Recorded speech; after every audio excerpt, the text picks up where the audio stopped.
I'm Bruce Buffer. It's time for the Anthony Gorgano Show! Good morning! Good morning, everybody. Well, happy. It's Friday. Friday, baby. We have reached the end of the week. Let's pour some cocktails. we got a weekend ahead of us, which is great.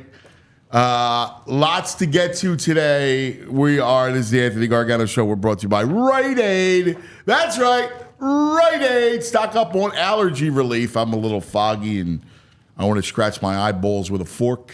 Or you can catch up on immunizations on RSV, shingles, or more. Walk in, schedule a vaccine appointment at riteaid.com. All right, so I want to start off today, and we're gonna get into the Eagles schedule again. In fact, my buddy Vince Rizzuto from Philly Sports Trips, is going to join us a little bit later on to go over the trips and the destinations. Big travel talk today. We're going to get into it. Baldy, who is the travel dog, will join us a little bit later on. So a lot of football stuff, but I start with the Phillies and baseball and the fans. So last night, I had practice, Moscow practice. So I was in the car, and I'm watching the game. I'm doing my thing, right? And I'm overcome. First of all, I love Fransky. I love Scott Fransky. Let me just say that. But the crowd is just crazy. We get home. I turned the TV on. I was listening to it. I got home, turned it on. And I'm just... it was a great game. Say they lost, the whole thing was thrilling, right? But the W and L in May doesn't really mean anything, right? Other than they're off to this amazing start and the whole thing. But what really struck me last night, and this was a viewer, right? This is just me listening to the game earlier and then watching the conclusion of it at home, was the crowd again. The crowd is so into it. I just love it. I love the fact that it's a Thursday, a freaking Thursday in May. Where else in Major League Baseball do you get that kind of vibe? Where else do you get that kind of energy? And the answer is nowhere. Not Yankee Stadium, right? Not Fenway Park, not Wrigley Field, not Dodger Stadium. None of these venues have the energy and the lift that Citizens Bank Park does. It's unbelievable. It's such an incredible phenomenon. The Phillies thing, and I obviously know a lot of people across baseball, and I talk about this a lot because it's our hometown, and and I'm so proud of the fans. I love just listening to their excitement, that they're so into it, pitch by pitch. They're just, fired up, and they're loud, and they're into the game. Man, that's a completely something that's so different. It's exactly what baseball needs, right? Like, what's baseball? The knock on baseball is that it can be sleepy, right? Well, it's never sleepy at Citizens Bank Park. No sleep, all right, until to South Philly. It never happens, man. There's nothing like it. There is always that pitch. Now, it's this ballpark, right? Like, I want to bring in the boys in just a moment, but because VG was at the game, so I want to get his kind of firsthand take. I will say this before we get to him. He was talking about when Stott came up to pinch hit and like they just roar the thunderous ovation. Like, think about this. Bryson Stott pinch hits in May, and you get that kind of response. It's just, you don't find it anywhere else.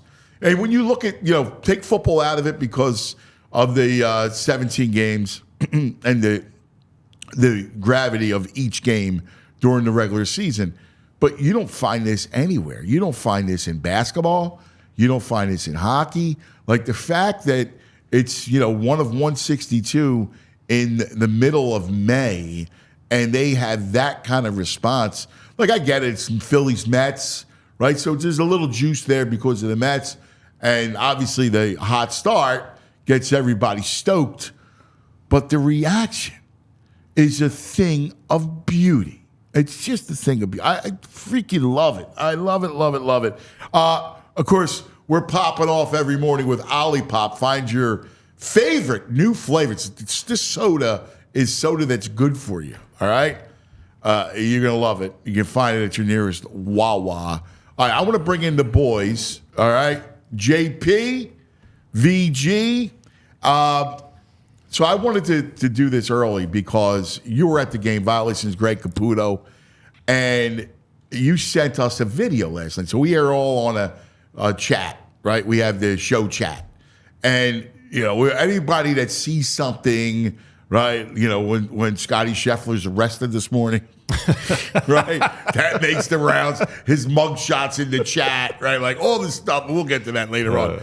We'll get to all that. But VG sent a video. You sent a video last night that was unbelievable. Now, I was listening to the game, and then I got home and watching it, and I was struck by the crowd. And then we had your video. I was blown away. I've had season tickets down there since it opened, 2004, 20 years. I can't remember, even when they had the string of sellouts, I can't remember a vibe like this in May on a weeknight. And the weather wasn't perfect. It was breezy and chilly down there. And it's like a WWE event. It's bonkers. Like my friend had said, if they gave out rally towels, it would look like a playoff game. People would be going nuts. It looked like the first round, like the vibes there. And like that video, I was like, wow, VG. Well, we're going to show it. Let's do Andrew. Our fine producer, Andrew Frazier. Let's see the video. And this is at the game last night.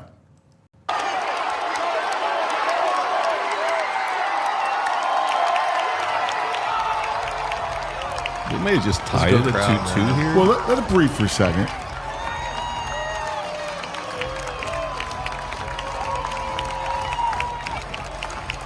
Now, you're going to tell me that couldn't be October? Yeah, that's what it felt like. It feels like it's October. And, I mean, just to throw that, where you don't see that in the height. And I covered like Yankees and Red Sox and, that great rivalry and the whole thing. And, I mean, obviously they're into it, but not like that, not context. Like the context of May, Thursday night, and it was chilly last night. Yeah. I was outside. It was a dreary day. It's not like optimal time. And people were there early. Like the concessions before first pitch, it was jammed up. I don't know if they knew Chase was throwing out the first pitch last night, but it was a special night for me. I just kept remarking, we have 38,000 people here on May on a Thursday. What is it? Obviously, like when we latch on to something, right? We go all in. The beauty of it's why we're the best fan base. And I say that, I don't pander. I'm not like that. As much as people accuse me of it, I'm just proud of the our 4-for-4 landscape. They're the best. That's not even a debate when you watch it. But what is it that draws that kind of reaction? JP, I'll start with you. No, I just think that for Philadelphia fans, because we're some of the most passionate people, we love hard. And so, I want to take it back because obviously the Sixers and Knicks series just happened. A lot of the slack that we were getting is like, oh, you need the owner to buy you seats. Well, the thing is that the Sixers, they put us through misery. So we're not dumb either. Like, we love hard, but we're not dumb. The Phillies, however, though, it's been a fun couple of years, and they have star players that we all get behind. So when we're talking about a May game, right, where we're selling out, it's a crowd like that. People are excited about the product that they're giving us, and it's easy to love that, cuz. Yeah, well, I'm with you in that the product. I think you hit on something when you say the product, because it's like, when does a thing become a thing? Malcolm Gladwell wrote a book called The Tipping Point, which is a famous book, and it really details people's behaviors and why does a thing become a thing? And in Philadelphia, the Phillies, now sports in general, but the Phillies and this Phillies team has become a thing, VG. The crew is extremely likable. Yeah, There's not many personalities that you dislike on this team. They're young, so they're drawing younger crowds. There's a lot of young women gushing over Stott and Marsh, so there's a whole different energy down there. Yeah, no. They are fired up. I think you're right about the youth, the being youthful, right? I've always been attracted to college campuses. Although not recently. The energy, like I always love covering college football, because there's an energy about, and I think it's that youthful energy. And you're right about the crowd down there. They're ready to go. And I think a lot of it has to do, like JP said, Knicks, Sixers was a brutal ending. Eagles was a brutal ending. We're the best in baseball right now. We're the best in the league. And people are chesty. People are excited. They're looking for something to latch onto. And I was saying a statement earlier. There's a girl who's 12 years old who hates Jeff McNeil. He comes up the bat, and this 12-year-old behind me yells, "You're worse than garbage, McNeil." It's like, worse than garbage.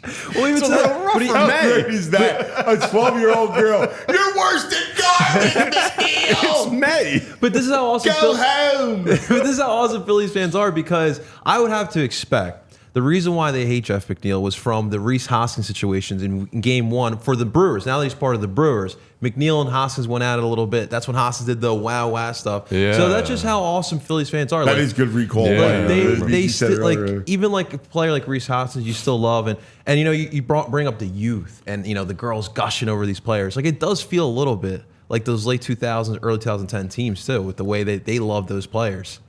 Yeah, they had Mets. We had some. Where's my right aid? There were some scummy Mets fans in attendance, Of course. and it was almost like they weren't there. There was one guy when the Mets went up in I don't know whether they go in the 10th. He was in left field by the foul pole, and he stood up, started doing his thing, waving. He was up for like 3 seconds until like 3 sections of people just went nuts on him, and he sat down after that because they were just almost non-existent. You look terrible. You need a tissue, man? Oh my God, my allergies are they're killing me. Absolutely killing me. The Where tears- you at, Jules? Tears are from the Julius, Phillies. stopped at Rite Aid for me. Yeah, no, the mix of the play. You're right about the likability factor. First of all, I got to tell you, as a lifelong Phillies guy, right? It goes back to Schmidt and Larry Boa, and this morning the phone rings and you guys were here, and it was Charlie Manuel, right? And nobody makes you smile. He gets you happy. He got me. Dude, I heard you say, "What's up, Skip?" And I got happy. I was like, Charlie's on the phone. I'm not even talking to him, and I'm giddy because you're talking to him. And he was like, "How about that last night? How about the Phillies?" And he's doing great, and he's lifting. Yeah. He pressed 200 pounds with his legs. Oh, wow. Yeah. Nice. Yeah, he's the greatest. That's great He's news. he's just such a great treasure, man. He sounds wonderful. Like his speech is back. Like he sounds great. And awesome. we were just talking real quick about what's been going on in the hot start. Anthony, we're good. Anthony, we're good. We haven't even gotten to hitting weather. But, hitting Not in season. season yet. Yeah, not even hitting season. God No, it was bless, great. man. It was great. But so my point is, love that iteration of Phillies, right? I loved it. Charlie and Chase and Peace and Jimmy. Like Jimmy was ultimately lovable, right? Hamels, Chooch, Doc. They were legendary, in franchise names. This team go through it. It starts with Bryce. And as someone that has lived through all those players, I put Bryce up with all of them. Yeah, I'm using 100%. first name. I used the Bryce first name. Oh, you're going JP on us. I'm going JP. I'm using the Harper first name because I use a first name if I love the dude, like, or a nickname.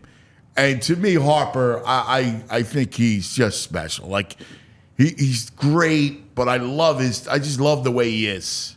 He's just like the perfect ambassador of this team, of baseball, Yeah, too. face of baseball, and he's ours. Like, he's our guy. He's out there representing for Philadelphia, wearing the Fanatic gear as well. And he's obviously the leader of that dugout, and it's really cool to see. So you starts with Bryce, Yes. all right?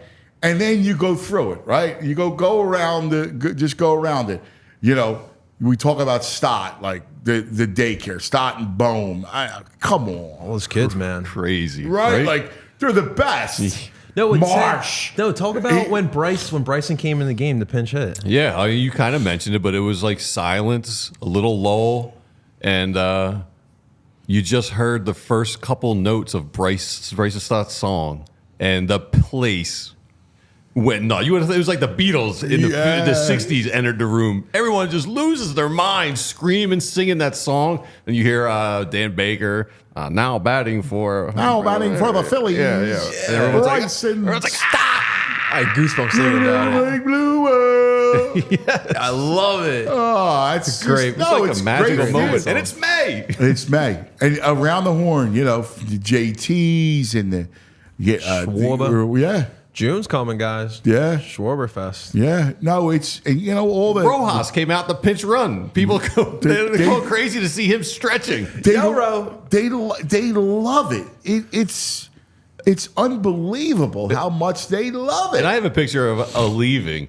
Like, people stayed.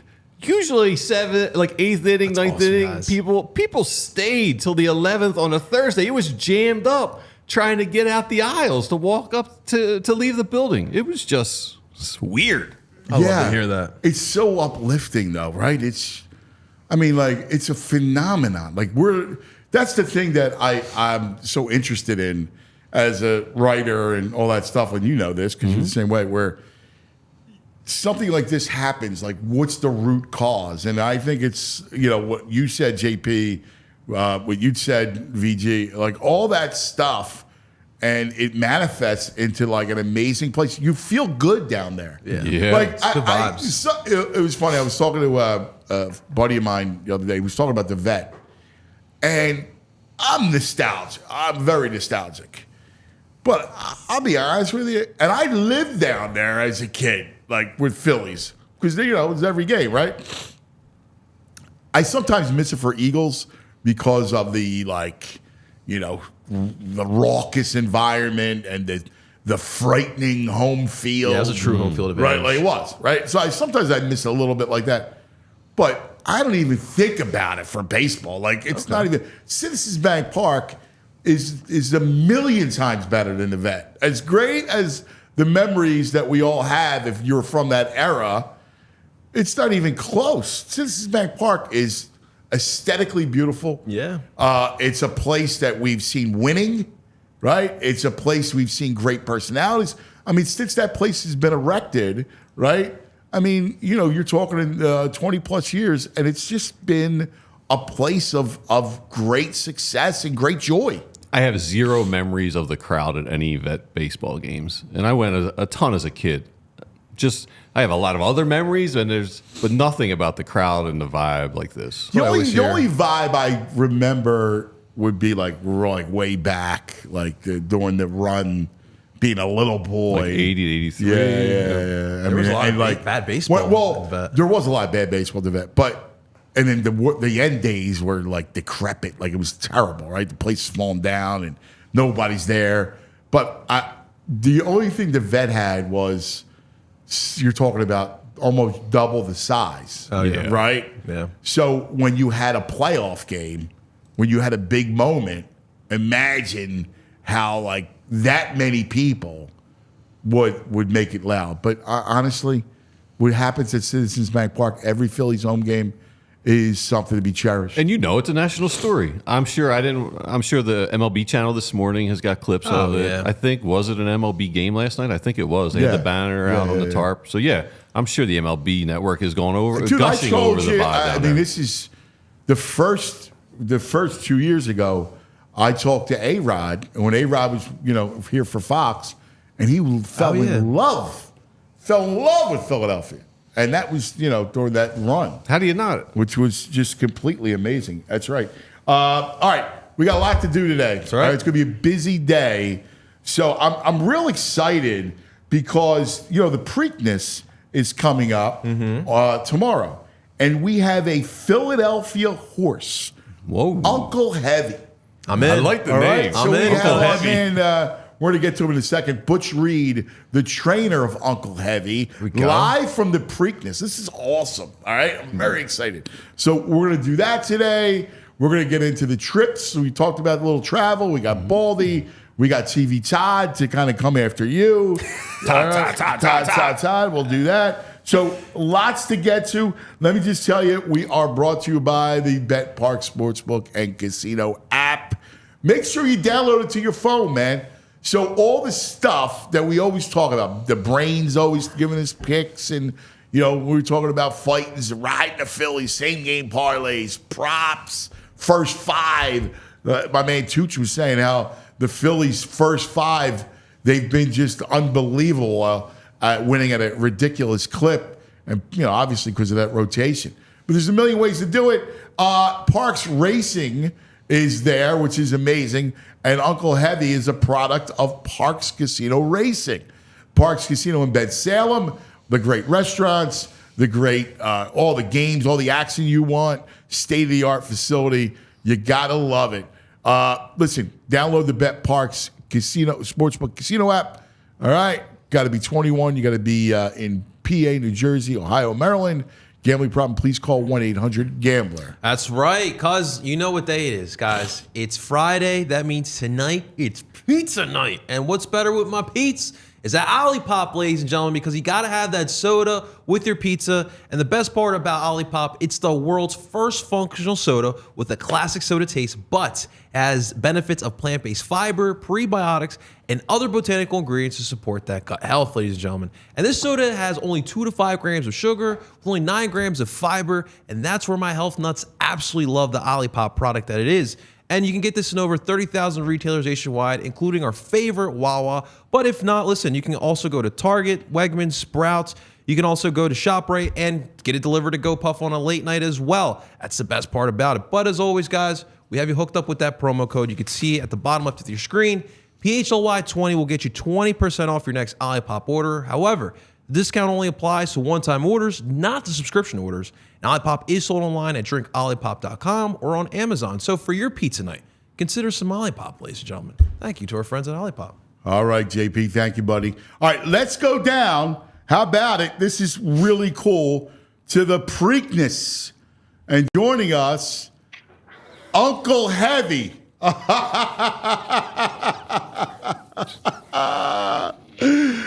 Let me see him. Let me see that beautiful horse. Yeah, because I don't know if we can see him. Do we have video here or we just we do? Yeah. I'm looking at you. We're looking at your eyeball right now. Oh, okay. Hey, Butch. Right, how are you, brother? Good, cuz. What's going on? Everything up in Philly good? Everything's great. First of all, we're very proud of you. Do me a favor. Turn the phone so we can see your face. There you go. Let's see that handsome mug. Way to go, Butch. What's going on? I'm rocking my Eagles, too, so we're all yes! set. Go Yep, Birds! absolutely. I love it, man. Yep. And it's fantastic. What's this experience like for you, Butch? Oh, it's incredible. Yeah, we've been getting a lot of the home people like it. We've had references to Rocky Balboa and running up the steps, and we're the guys from Philly, so it's really been a great time so far. Oh, that's fantastic. Now, tell us the story, because I love your story. I love, we're big family people, and of course, Uncle Heavy is named after your brother, who was a heavyweight wrestling champion for University of Maryland. I guess all the nieces and nephews call him Uncle Heavy. Is that right? That's right. It started there. We're actually from right across the river there in West Everett, New Jersey. and we both wrestled there. And then we ended up down at the University of Maryland, and we started working at the racetracks down in Maryland. Laura and Bowie, they picked up the old grooms down there, started calling my brother Heavy because he was the heavyweight wrestler. And then that kind of stuck with him, and the family picked up on it. And the nieces and nephews started calling him Uncle Heavy. And a longtime client, Mikey Milam, bought this horse back when he was a yearling. And because of his size, he's a giant horse. He's 17 hands tall and probably 1,250 pounds. Wow. And they called him Uncle Heavy, and it stuck. And it's turned out to be a pretty nice horse, too. So. What a great story.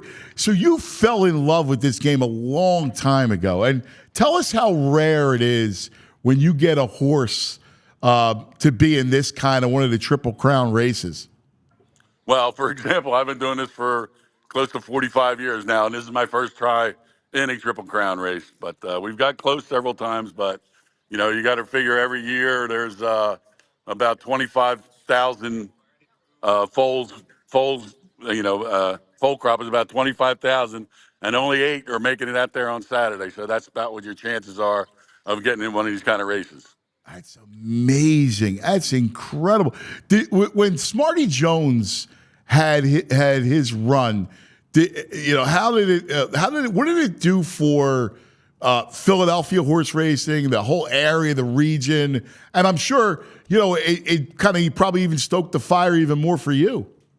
Absolutely. We were already in the game, but that's what brought me back to Pennsylvania. I've been, kind of a journeyman trainer up and down the East Coast. And then with Smarty Jones, Ed Rendell always credited Smarty Jones with bringing the slots and the casinos to Pennsylvania. He's the one who got it all okayed. So that's what brought me back to Parks, and I've been there for 15 years now. And horse racing is flourishing quite well in Pennsylvania. I've actually got 5 horses in down here this weekend. They're all 5 of them are Pennsylvania breds. So. Wow, that's fantastic. Now, your farm is in Kennett Square? That's not my farm. It's my brother Mark's farm. Yep, down in Kennett Square. Yeah, this horse is by a mare that he bought for $1,000 and by a stallion who was basically free. So be down here with all the millionaires and the blue blood pedigrees is a lot of fun. That is so cool. So tell us about the race itself. So what has to happen? How do you feel? How do you think the race will go? What's the kind of strategy behind for Uncle Heavy?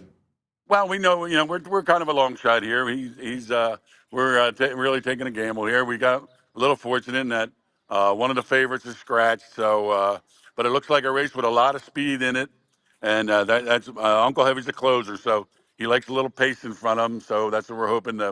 There's a good bit of speed in front of him, and he'll be able to close. We've got the number 1 rated jockey in the world on his back, and actually with the weather predictions, we're supposed to get some rain here tomorrow. That even helps us even more because he does handle an off track very well. Wow, get out of here! That's awesome. What makes there's such beautiful animals. They just are amazing animals. What do you see in it? Like, did you know Uncle Heavy was going to be special? Like when does that light bulb go off? I'm fascinated by it. Well, it's a step-by-step process. Everybody would say, "Oh, I knew this from the beginning," but it's a step-by-step process. He, and especially the size of him, he didn't really start coming to the fore until the distances got longer. So as a 2-year-old, you start at it a half a mile, and he's doing well, and he's kind of beating up on the other guys in the barn a little bit. And then, but he really came forward when he got to 5/8, and then he ran a mile and 1/8 in January, and came from off the pace and won that day. So it was that's when we really realized that we could have a horse ready to compete at the top levels. So now, what do you do? What's your schedule like? When did you get down there, and then what's it going to be like through to tomorrow's race?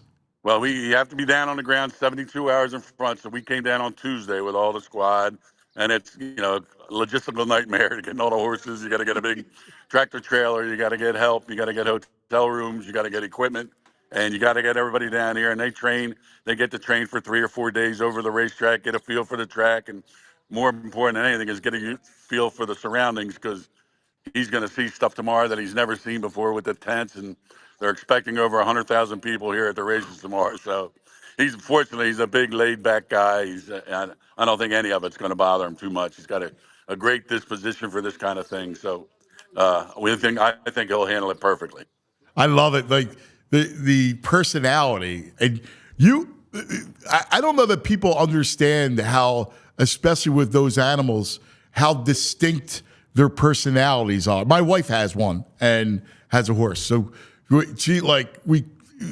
talk about it. It's very interesting how the personalities of them come to play because they're really pronounced. Oh yeah, for better or for worse. I mean, they're all of them are individuals, just like children, and that's what they are. To me and my wife is in charge of the TLC, feeding them the cookies and feeding them the treats, and every one of them's an individual, and you have to treat them all. You know, they're all like a high school baseball team. I guess you got to treat them differently according to their personalities, and it's just a treat. That's what keeps you getting up every day, 7 days a week at 5 o'clock in the morning, just to come in to see the animals. Oh, God bless you. So, what will you do tonight? Is there a reception? What will you do tonight and then tomorrow in preparation? Well, actually, I have two horses running today. I've got one in the Black Eyed Susan, which is the big filly and mare race, or big filly race today. So we'll be busy today. So I'll probably be trying to get a good night's sleep tonight. But we'll go out and have a nice dinner, eat some crab cake somewhere. I'm sure we'll find a good spot, and then we got a long day tomorrow because my first horse runs tomorrow at about noon, and then the big guy doesn't run till about 7 o'clock tomorrow evening. So we got to get plenty of sleep, and it's going to be an active couple of days. That's fantastic. That is great. Yeah. Are you near him by any chance? Yeah, you want to? Yeah, I would love to see him. This is he got awesome. back up. He was laying down. He gets to eat his lunch, and then here, can you work the camera here?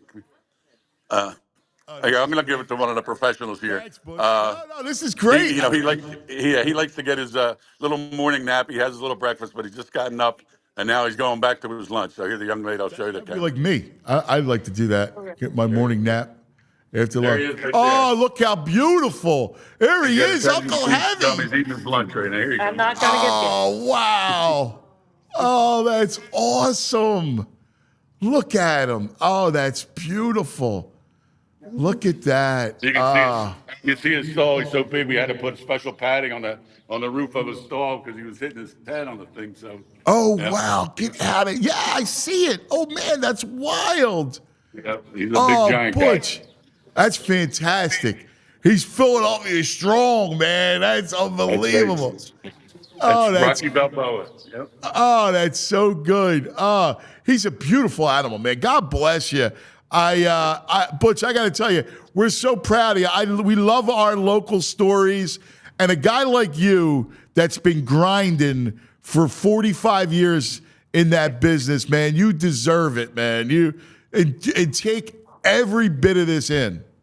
I really appreciate that from you guys, and it's great to have my family with here. The only one, unfortunately, my daughter, who's a pediatrician down at CHOP, had to be in California this weekend, but here's Uncle Heavy's going to come out and say hello for you. Hello, Daddy. We'll take a piece out of this here, so. Yeah. Hey, buddy, good luck. Yep. All right. Butch, thank you so much. I wish you all the luck. We're rooting for you, buddy. All right, thank you, cuz. Hopefully we'll bring back the trophy. Bring it back, baby. Win it. Uncle Heavy, good job, buddy. You're going to kill it tomorrow.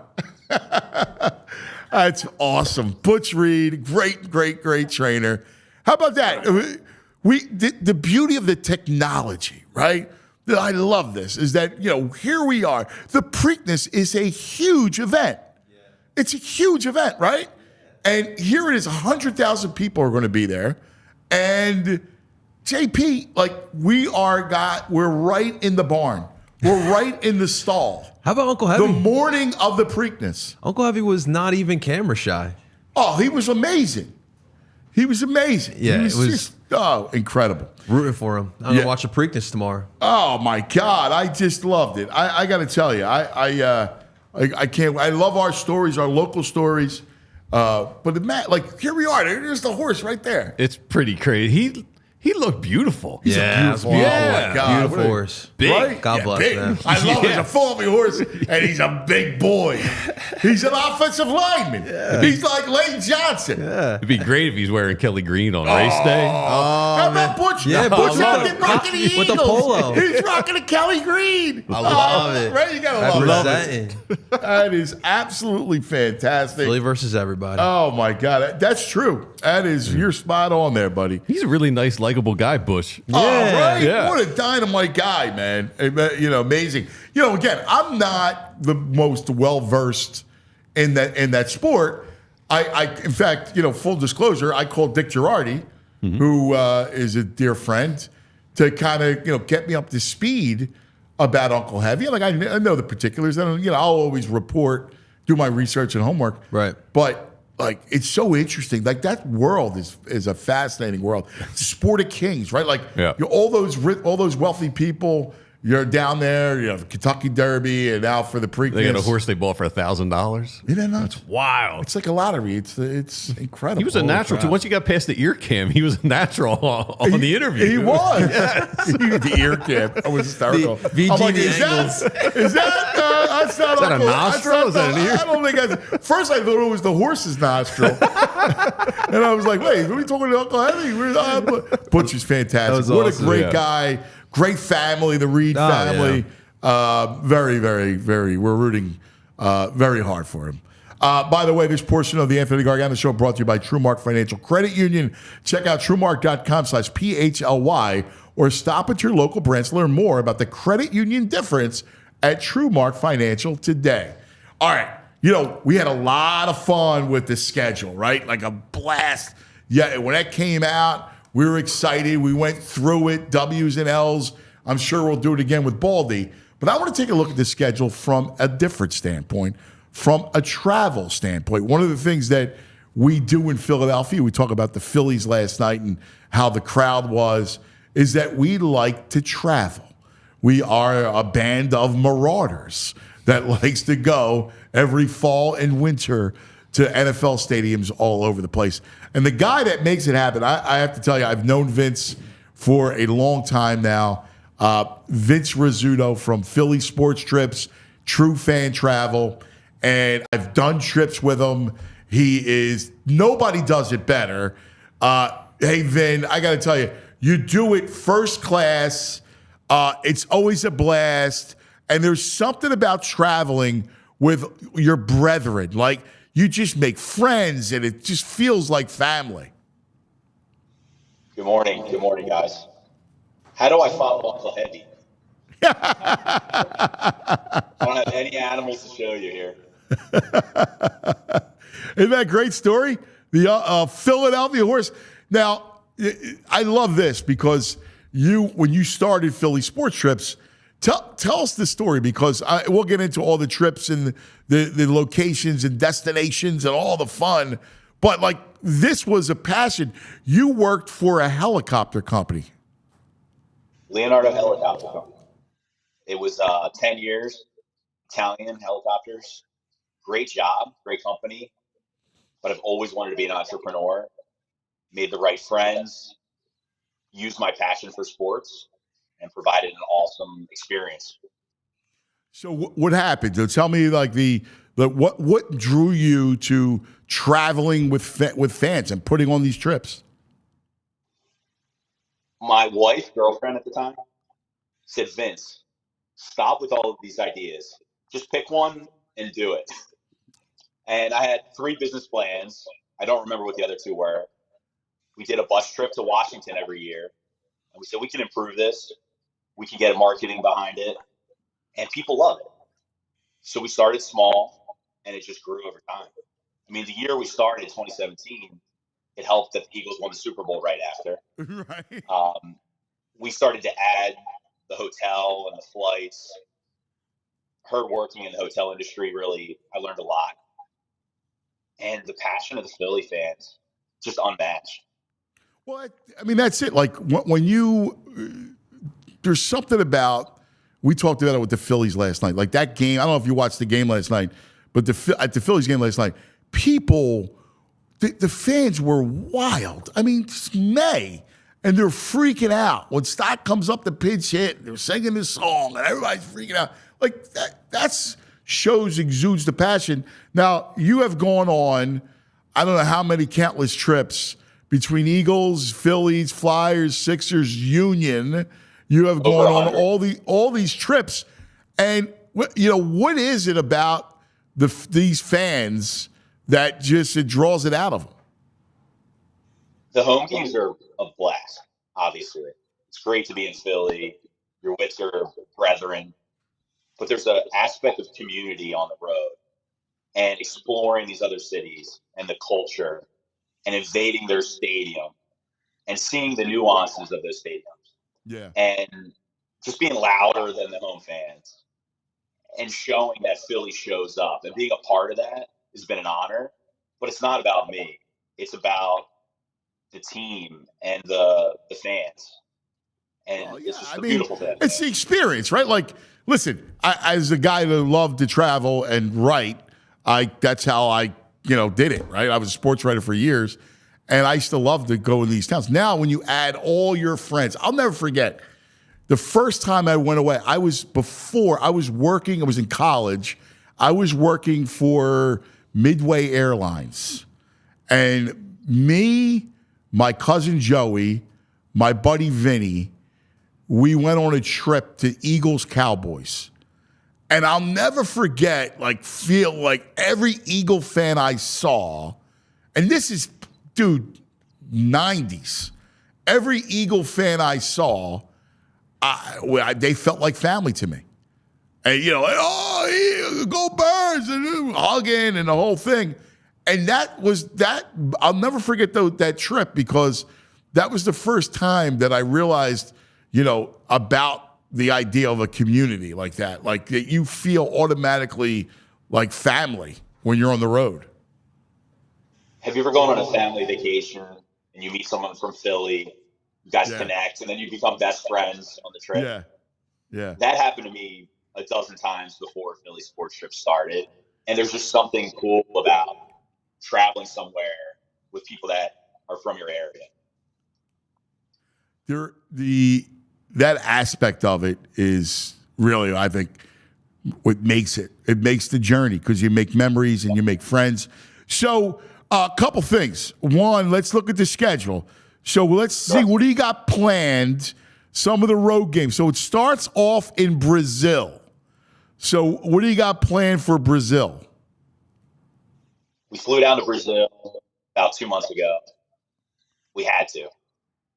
It's incredible, man. I mean, Rio de Janeiro. You were in Rio and Sao Paulo? Yes, sir. I mean, we're staying at 5-star resorts, beach parties, all-inclusive resort on the second leg of the trip. It's going to be incredible. It's a beautiful place. I can imagine, man. I can imagine. That's going to be amazing, right? So you're going to go. Now, what's your trip that you're doing for the Eagle fans? It's a 7-night trip. We get down there, welcome party on the beach, 4 nights in Rio. And we get to Sao Paulo. It's at an all-inclusive resort on a lake. So we could have stayed in the city, but that's not what we do. We do these unique experiences, try to do it a little bit different, but it's a 7-night vacation, essentially. Oh, that's awesome. And then you got game tickets and everything, the whole thing? Everything. Yeah, that's awesome. All right, then you have the next 2 ones. You'll have, New Orleans and Tampa, the back-to-back. So New Orleans, I can attest to. I've been to it's one of my favorite cities in all of North America, New Orleans. It's a great spot. It's a great party town, food. It's an awesome trip for Eagle fans. New Orleans, about 6 years ago, I was there, and that's how you and me got in touch, actually. I said, we need to get this company into more people's hands. This experience is too good. And believe it or not, this is our 6th season together and running Eagle Strips, and the 8th in Philly Sports Strips history. Wow. But something that you inspired, the Cuz Cruise down in Miami, that was so much fun. Wait, the best is, so we go do this trip, and you can put the guys on here, Andrew, because they know the bro. So me and the bro go down with Vince. Now, we have a great time. We do the Cuz Cruise, right? So we're on a boat and the whole thing, and he does it first class. It was a great hotel, with all inclusive. That was a great time. We had a blast. Then we go on this cruise. My father came down, right? Jamie, the bro, is wasted, right? Right. He's wasted. And at the end, I don't see him. I'm like, where's he at? And the first one off the boat. Right, and I didn't know. So now I'm starting to panic, and I'm looking for Jamie. I'm like, did he just fall over? Like, I don't know. I think the bro could easily fall. Like, if I said to you, VG, the bro fell overboard. Of course he did. Right, you would be like, all right. Probably doing something. Exactly. So I didn't see him, and here he Irish exited the boat. And the whole boat, the first one out of his mind. But that was a great trip. And, except for the ending, because you remember, the Eagles were rolling in that game against the Dolphins. And then they lose at the end. And I was miserable afterwards. You were. But you deserved it. I remember you yelled at me. You said, Vince, you don't understand. I got to talk about this all week. Yeah, Vince like, because he's the host, right? Like, he's like Julie from the Love Boat. He's like all happy and all, right? Like, let's make it, okay. And I'm miserable. They freaking lost. And the way they lost, and I'm going, and so I'm, right. I'm like mean. For sure. Like, I'm mad. He's trying to get you zip line. And he's like, hey, yeah. I'm like, Vince. You kidding me? They lost, man. And I got to talk about it. I start barking. Yeah. And he was laughing. But that's a great trip. So Tampa is going to be a great time. Of course, how many Phillies trips have you been, Clearwater Beach? I mean, you've been taking half Philadelphia down there. Last 6 years, we love Clearwater. We got great relationships there. There's a boat down there, so we'll do the boat party in Tampa this year, as well as New Orleans. So people complain about the week 5 bye week. The fans are going to need it after those 3 away games. I know, man. Brazil, New Orleans, Tampa. That's incredible. Then you got L.A., and don't you have you got a special guest going to L.A., right? I don't know if we can announce it yet, Ant, but if you do, that's okay. Well, I can tell you that LaShawn McCoy is going to be going to L.A., which I think is really cool. You're going to have a lot of former Eagles and celebrity guests go on your trips. So you got the L.A. trip. Like, what does the L.A. trip, what do you do out there? Like, what's the itinerary? We'll be out at the beach, Santa Monica. Great events, tailgate party, Q&A with LaShawn. It's going to be a blast. And we just did it last year. Yeah, so I love that. Where did you stay at last year? We stayed at a Marriott in Marina del Rey. Beautiful. I've stayed there. The beach. Yeah. That was my spot. When I would go travel, what's the matter? I just love that you're like, that's my spot. No, I do, because when I would always have to go to West Coast, go to L.A., and I purposely stayed at that spot because it was right by the beach, and there was a Philadelphia bar called The Shack not far from there. That's what it was. Yeah, and I used to go, and because I was out there a ton, and so I would always stay at that spot. It's hard to find a good hotel, VJ. No, I love that place. Is it still around the Shack? No, I don't think so. I haven't been out there in a while. It was great. We found a lot of great Eagles bars out in LA. There's like a big contingency of Eagle fans. You kind of learn that too as you're traveling around. There's these pockets of Delaware Valley people that love it. SoFi Stadium is one of the most impressive buildings I've ever been in. Yeah, I heard somebody else told. Many people told me. I heard it's amazing. I haven't seen it. Yeah, I skipped over one big trip in New York. So what else you doing? In New York? No, what other trips you doing? So we got New York and Cincy. Cincy could be big. And then in December, 2 bus trips, the Ravens and Washington. Oh, that's awesome, man. Well, the Giants trip's going to be incredible. The bus ride, because it's the Barkley trip. It's the so that'll be amazing. How many bus rides? Didn't you fill a bunch of buses to go to DC? Last year we did 700. The year before 1,200 when Carson was there. Oh my God! Yeah, when Carson game, you remember that? Carson 9 sacks. Oh my God, it was a nightmare for him. That was unbelievable. That was awesome. So, all right, are you doing the Phillies London trip? We'll be in London in 3 weeks. We're excited, man. That's going to be amazing. Didn't you? Because you do a lot of great international stuff. Vince and I do the Italian travel stuff together. Yeah. Yes. The Anthony Gargano Peruto stuff? Yeah. So we were on the Amalfi Coast last year. Oh, yeah. Nice.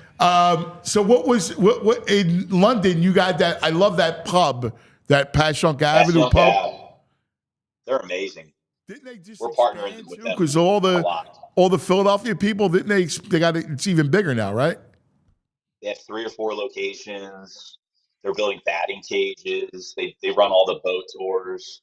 They're a giant. Philly people, how great is that? Taking over London and the pub. It's fantastic. So the gentleman that started that business is from South Philly, and he had a little small bar. And in 2018, we brought 50 Eagles fans to London for the game. 2,000 fans were in line to get into this bar. We walked right in, had the Nick Foles basement reserved at the bottom. And it was like being in South Philly. You got cheesesteaks and everything. Oh, my God. That's awesome. That sounds like a and blast. That game blew up his business because he had 10,000 Eagles fans visit this little hole-in-the-wall bar in a weekend. Wow. In London. That's so cool. That's wild. Well, my brother, if people want to get a hold of you, all right, what do they got to do? PhillySportsTrips.com. We got our contact us. We have a whole team now. We'll answer any questions. We're getting all the pricing up next week. These trips are going to be amazing this year. Best ones ever. Yeah, that's going to be that is incredible. And you do a lot of, for the guys, you do a lot of soccer trips too, because JP loves the soccer trips. We just launched a trip for the Union to go down to Miami in September. Oh, cool. Look at that. That's fantastic. Dude, you're the Lord of the travel, a Lord of the airplanes, man. That's good stuff, buddy.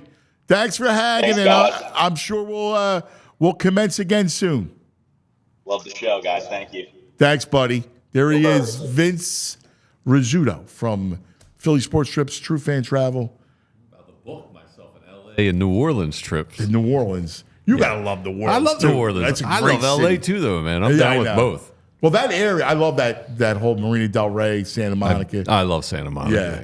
The pier. It's nice. The pier, right. The beach is right. That beach is unbelievable. Beautiful. Yeah, it's incredible. Short ride to Venice. Yeah, well, Baldy's all over it. I'm sure. Oh, yeah. I would love to go. I would love to go to L.A. area with Baldy. The little gummies. Go to Venice Beach. Hang out. Yeah. Eat some meats. That's like a dream trip. Sounds like a good time, man. Baldy's going to Brazil. I'm aware I can't handle Brazil with Baldy. I wouldn't even put myself in that position. I don't know if I'd come back. Why? I just think he'll be caipirinhas, great. That's like his wheelhouse. Yeah, it's too much for me. Well, Baldy, listen, he loves Colombia. We're at He that hangs in conversation. Bogota. He likes the cold. In fact, we're going to talk to him about this because all the stuff. And you, obviously, you're getting married in your family's hometown. Yeah. So we're about 2 months away now. So I can't wait to talk to Baldy about that. That'd be fun. See where Baldy exactly been in Colombia. You're going to be in Bogota, right? No. So no, because you know I can't deal with cold. It's freezing out there. My family's from Cali, which is the south. Cali, I'm sorry. It's the third biggest city in Colombia. Bogota's the capital. Medellin's the one everyone knows and wants to go to. But my family's from Cali. That's where I will be getting hitched.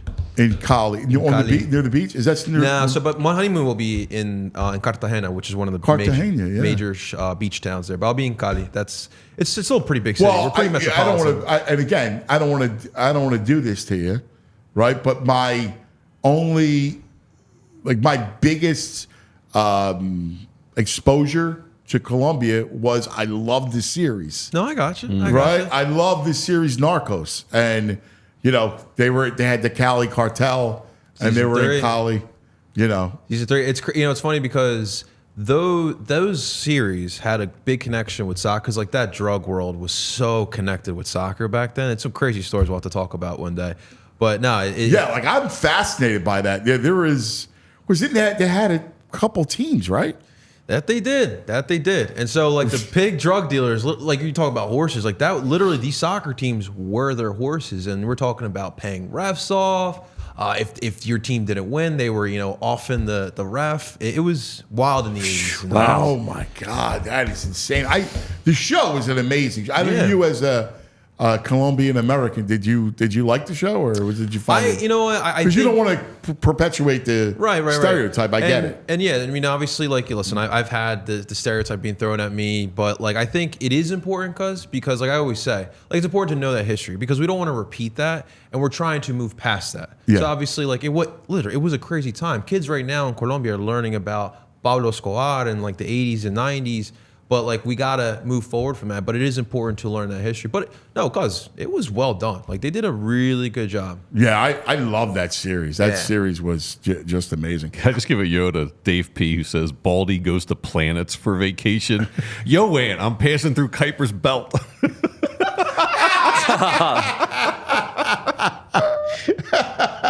That's so good. Oh my God, that's fantastic. All right, let me tell you about Butcher Box. Speaking of Baldy and the meats, Butcher Box. I don't know about you guys, right? Grilling season's coming up. You got to get to know what Butcher Box is. I got two boys, two carnivores, two animals that they just eat steaks, burgers, chicken. I mean, and this Butcher Box has become a game changer for me, right? In a big way. For not only do you get incredible pricing, all right, and with our partnership, PHLY, you'll get free meats and $20 off your first box, but it's convenient. The pricing's great, comes right to the door, and we're never out, right? Like, we're always on top of it on the order. It's fantastic. And this is high quality meat and seafood that you can trust. 100% grass-fed beef, free-range organic chicken, pork-raised, crate-free, and wild-caught seafood. You mainly raise. No antibiotics. This is important to me. No added hormones. So none of the antibiotics and none of the hormones. All right, this is good 100% grass-fed beef. All right, this is good stuff. And I know to feed my kids, man, only the best. I'm trying to make them athletes. So they got to eat the right protein. And they're fantastic. Butcher Box is amazing. So easy. The pricing's terrific. And here's the deal. You get free meat and $20 off your first box when you use the link butcherbox.com/PHLY. The code PHLY to get the deal. You want this deal. Butcherbox.com/PHLY, JP. All righty, cuz. Well, guys, let's talk real quick about some finances. I know it can be a touchy subject, guys, but let's be a little transparent here. Obviously, with day and age, what you hear in the news, sometimes banking can be a little scary. So I want to tell you guys about our friends here at TrueMark Credit Union, ladies and gentlemen.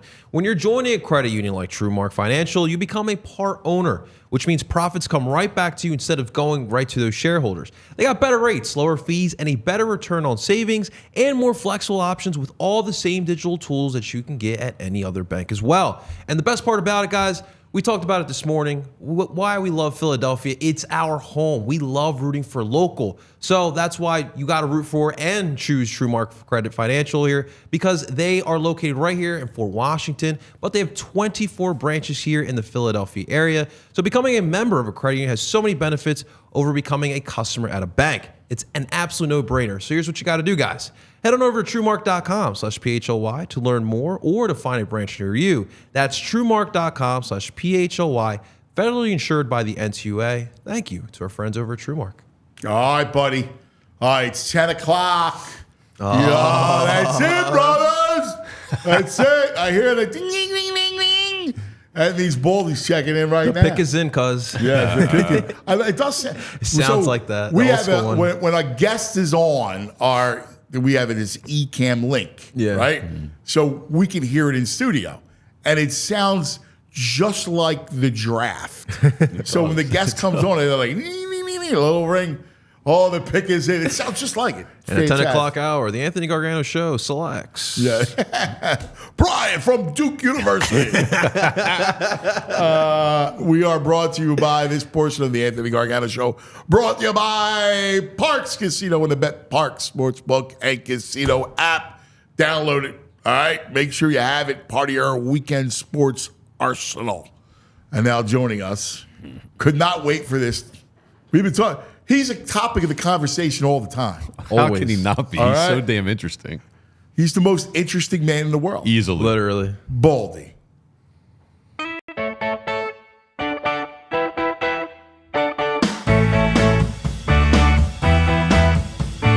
Baldy, Baldy.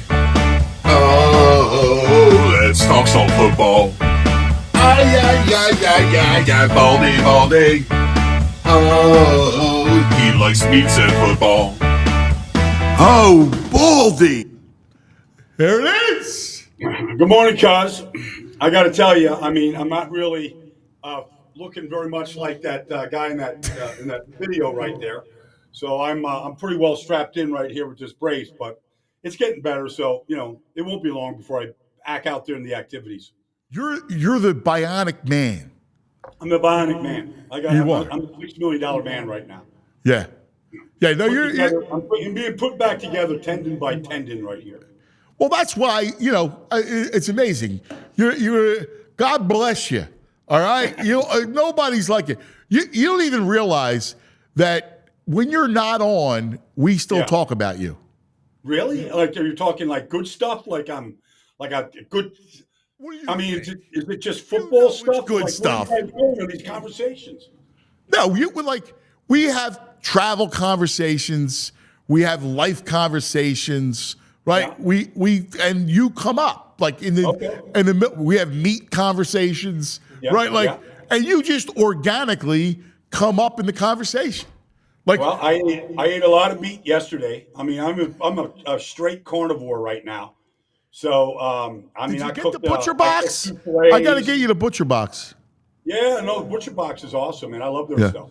Yeah, $20 off your first box too. All right. All right. My sister sent me the butcher box last year when I upgraded her first class on a flight to Paris. So I'm well aware of what's inside that surprise package that the box sends. And it's like I could do your advertisement for you right here because I know everything. I know the dry ice. I know how fresh it is. I know like all I need to do in order to take it out of the freezer, put it on the grill, salt it up. I mean, I got the whole butcher box down. That's fabulous. Fabulous. So a couple things before we get into the NFL schedule, and this is a great travel day because, one of the things about the schedule is you start looking at destinations, right? You start looking at, where you want to go and bucket list. And people don't realize that your email address is Travel Dog. All right. I'm not going to give out where, but it's Travel Dog. Like you are, you love it. You love it. And it was funny because JP, can we show JP, Andrew? JP is, say hello to Baldy. It's tight. It's tight to show JP, yeah. Anyway, well, you could still hear him. JP is from Colombia.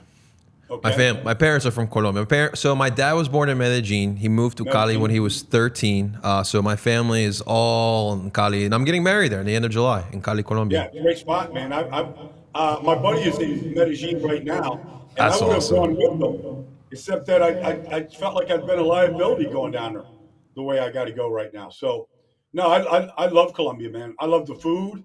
I love the people. Medellin is such a young city. I mean, it's just I don't know. It functions. It functions pretty good to me. They're pretty advanced. Did you ride the cable car, Baldy? Yeah. That's pretty Oh, impressive. Yeah. Well, I've seen Pablo's, his house and his museum and the whole thing. Like I get Colombia. I get their past history and what they did and why they were able to be successful at it. I mean, But I mean, the thing that's interesting to me about Medellin, specifically in Colombia, is when the Spanish came and they burned their ships, they were looking for farmland. Yeah. And it's so fertile. Like they figured out, and they still figured out, that in this valley that Medellin is built in, it's built around these huge hills, right? And it looks like this Spanish fort from up above. But what they realized is this was as fertile a ground as there was. And they could raise their cattle and their crops, and they could sustain life. And then they had all this water coming out of the hills. They had everything that they needed. And they built this beautiful city. This man's awesome. This man is awesome. I tell you, listen, he knows everything. He's right. He shows a history lesson. And that's the beauty it's amazing. of it. Like produce is so good in Colombia. If you eat an avocado from Colombia, it's a football. You won't taste another avocado that good or fresh anywhere in the world. I don't care. I can grow in my backyard. It's not going to taste as good as it does in Colombia. So you go to eat, you're eating the freshest food. Oh, yeah. And how about the meat? Like we talk about meat, like their cattle is renowned. Yeah. Nice little churrasco down there. Or like they do the skirt steak too, but they add like that flavor to it. It's vaca. Una vaquita. It's incredible. That's awesome, Baldy. Well, VG, tell Baldy what one of our listeners said. Let me find it real quick. They said that when you go on vacation, you go to travel to planets. And you're like, hey, Ant, I'm traveling right through Kuiper's Belt right now. You bypass Earth. You're on other planets now. Well, I mean, if Elon wants to put me on one of his spaceships to Mars, I'm there. I'm going. I'll go to Mars. That is Baldy's next frontier. Yeah. Baldy takes over the universe. Yeah, I love takes it. over the galaxy. All right, let's get to the schedule. So first, before we get to Eagles and destinations and everything else, let's just talk about the general overview of the schedule. Hey, right off the bat, how about the NFL, Baldy? And you've been in this league since 1982? 82. All right, you've been in this league. I could be your biographer. The fact is, Christmas Day is on a Wednesday. Yeah. And I remember you and I, we were doing the show and we were talking and we were like, they're going to do it, but, will they? Will they do it on a Wednesday, which is the ultimate day because it's impossible. Wednesday is the worst day for football. Here it is. The NFL just went, it's ours, Christmas Day. Well, I mean, look, Christmas fell on a Wednesday, and so they're playing 2 games on Wednesday. But honestly, here comes Netflix. And Netflix is saying, we'll pay you $75 million a game. Give us 2 games. All right? So we make $150 million putting these 2 games on. And they've got a worldwide audience. Like the subscriptions to Netflix is just, as strong in Italy and in Singapore as it is in the United States. So it's going to get a global reach on Christmas Day. Look, we've always watched sports. I used to be, I grew up in Long Island. I'd take the Long Island Railroad and go see the Knicks on Christmas, back in the day. Pay $6 for the nosebleeds and see how low I could get. But, that's going to steal the NBA's thunder. Like, that's the NBA's come out day is Christmas Day. And they're going to usurp that right now. It's unbelievable. The brilliance of adding the 3rd game on Thanksgiving, adding the Black Friday game, right? Like the nuances of the schedule, it's unbelievable. It's just. I mean, we probably talked about this back in the day, cuz, but we always thought when they would kind of beyond Sunday and Monday, and they started adding Thursday, and initially, back in whatever the year was, 2005 or 6, we thought, they're going to get a saturation point. We're going to saturate this, and there's going to be a blowback from it. Well, they can't saturate. You can't saturate any event, whether it's a schedule release or the draft or the playoffs or any, we haven't gotten to that point. And the fact is that television drives this entire industry. That's why this year, 13 teams are going to play at least 2 games on 4 days rest. Saturday to Wednesday, Sunday to Thursday. It used to be you only had to do it once. Well, now 13 teams are doing it twice. And so all it's doing is greasing the skids to get to 18 games. They're going to get to 18 games. They're going to cut back 2 preseason games, and they're going to take this thing all the way to President's Weekend in February. Like, I'm not breaking news here. It's just going to happen. They got to appease the NFLPA and the players, and they'll figure out how to do it. But that's where it's going to get. It's going to get to 18 games. But the fact is that television drives all the ratings. It drives this entire industry. It always has. It's a perfectly, made sport for television with all the replays and angles, all that. But 48 of the top 50 shows on television last year were NFL games. So we haven't reached a saturation point. And by the way, you're not. It's not like you're going to go from, 16 to 17 to 30, right? Like you're going to 18 and you'll add a double bye. And the interesting thing is that you look at each game as an inventory. See, I love back in the day, if you remember the NCAA tournament, how they did it, where all the games would tip off the same time. And then they would do the look-ins, right? Then they realized, well, why are we doing that? Let's stagger the games. Thursday, Friday. It's the same theory in that you have a week, right, where you have X amount of games, depending on buys. Every one of those games, people would watch. The NFL back in nobody thought that you would watch, like if the Cardinals were bad and they were playing the Falcons, you went, like, who's watching that game? Now you will. Between all the fantasy and betting and everything else, and the spectacle of the NFL, you put Falcons, Arizona Cardinals on a Wednesday, Tuesday, Thursday, Saturday afternoon. I'm watching it.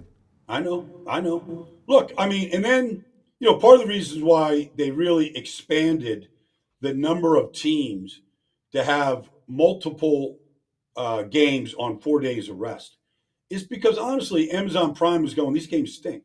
Like, we need better games. So if you want better games, you got to get better teams. So the Kansas City Chiefs are playing in prime time right now, 8 times. All right, they play on 6 different days of the week. But that's what Mahomes does. That's what great quarterback play does. That's what great team. We just want to see greatness. So you look at the schedule now. I was listening to Al Michaels the other night, and Al Michaels, he was flat out brutally honest. He goes, it was hard to sell some of those games they put on last year. Jacksonville, Carolina, whatever it was. I'm not bashing either team. I'm just saying there wasn't a lot of interest to analyze those games. But you put Patrick Mahomes on the field, it all changes.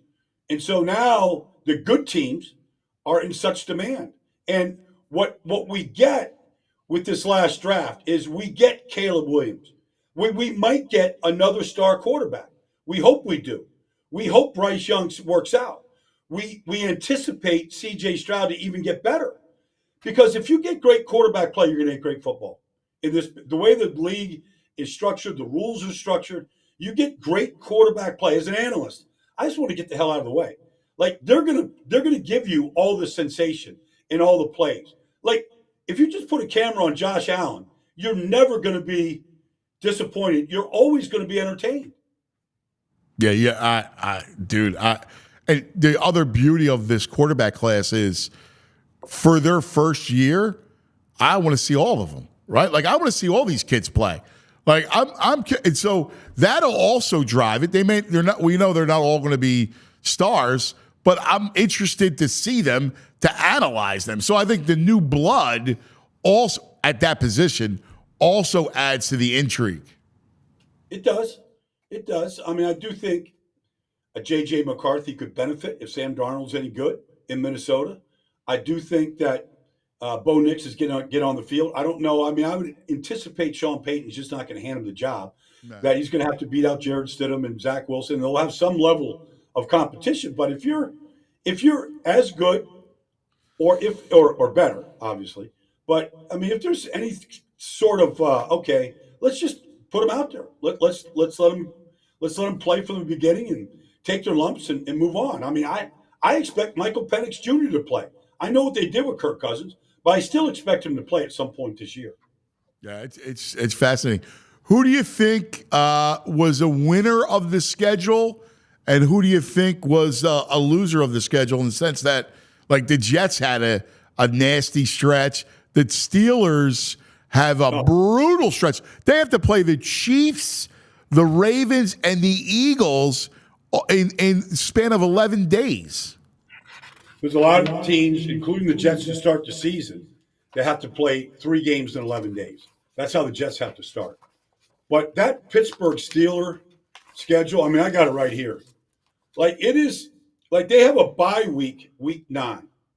Okay. And they go to Washington off the bye. Okay. Then this stretch that you just speak of. They play Baltimore at home. They play Cleveland on 4 days rest at Cleveland. Then they go to Cincinnati. They come back and play Cleveland at home. They go to Philly. They go to Baltimore in a short week, got to play on a Saturday. And then they play Kansas City on Christmas. Oh.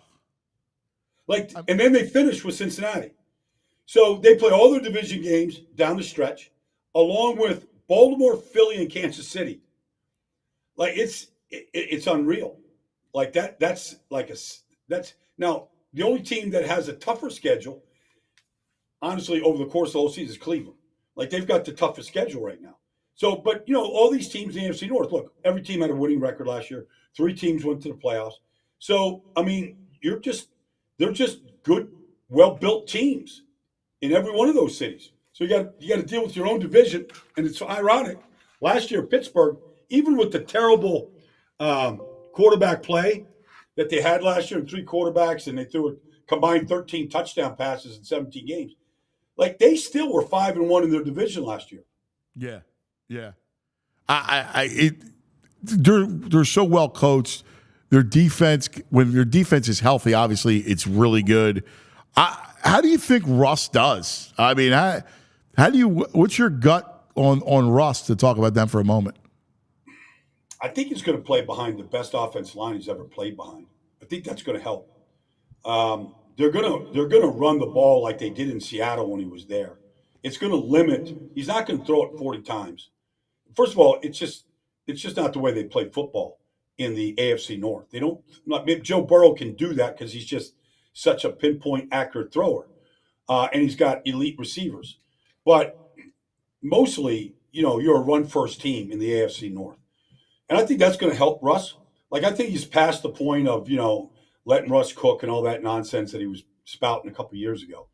I think he's going to have success. I really do. He's playing with a great defense, and when he won in Seattle, they were the number 1 defense in football 4 straight years in a row from the standpoint of giving up the fewest points. So he always had a good defense. And then whatever DK Metcalf, Tyler Lockett, whatever guy, Doug Baldwin, guys that he had out there in the field, he figured out a way to give him the ball. I think he's going to have success. Like, he knows, like, he's been bounced out of Seattle, bounced out of Denver, but in the heart of the guy is a football player and a competitor. So I think he's going to play well. And, I know Justin Fields is sitting there, but I don't think he's a threat to him right now. And look, I mean, you look at the schedule. Where's Pittsburgh going week 1? They're going to Atlanta. Why? Well, there's Kirk Cousins there. Here's Russell Wilson. Like, let's put these 2 teams together. We all think they're better with the new quarterbacks than what they were. Let's let them battle it out week 1. I also like the way Najee played last year. I thought Najee got back to run. He showed me something. I was doubtful, and that to have those 2 backs, they complement each other well. And I thought Najee ran the ball really well, especially over the last half of the season. Yeah, I mean, the offensive line got better. Broderick Jones went to right tackle. Isaac Seumalo, like they improved it. It should be better, even much better this year. They did not pick up the 5th-year option for Najee. I think Jalen Warren's a better player. I've said that since day one. Like, he just breaks more tackles. He's more explosive. He's a better blocker. But there's a place for both of them. I mean, Najee is – you go meet Najee, and it's like Derrick Henry.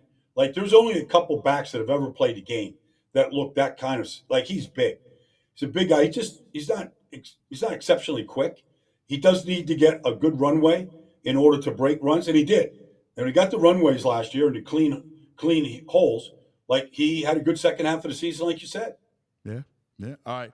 Let's go through the Eagles' schedule, all right? Mm-hmm. And let's just go through just kind of themes. Like, I know W's and L's, just themes, all right? Like what the theme, and we'll dive into it. So first, obviously, I believe you'll be on this trip, and I hope so, bud. I've already got it blocked out. I hope I'm on a Varig Airlines flight to Sao Paulo, Brazil. I hope.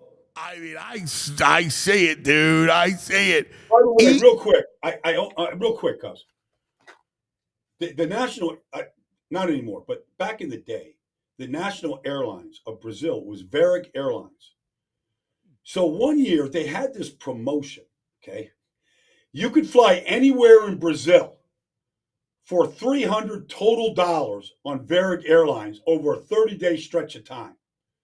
$300, you could go to Brasilia in the Amazon, Sao Paulo, Rio, pick a city, get on a Varig flight, and you had a coupon, $300 anywhere. We went for 16 days in Brazil one year, just bouncing around city to city. We lost at the casino tonight. Let's get the hell out of here. Let's go someplace else. Bam, on the flight the next day. Did you go to Recife? I've been to Recife. I like Salvador de Bahia. Salvador de Bahia is on the coast, and there's a party going on. Forget about Carnival.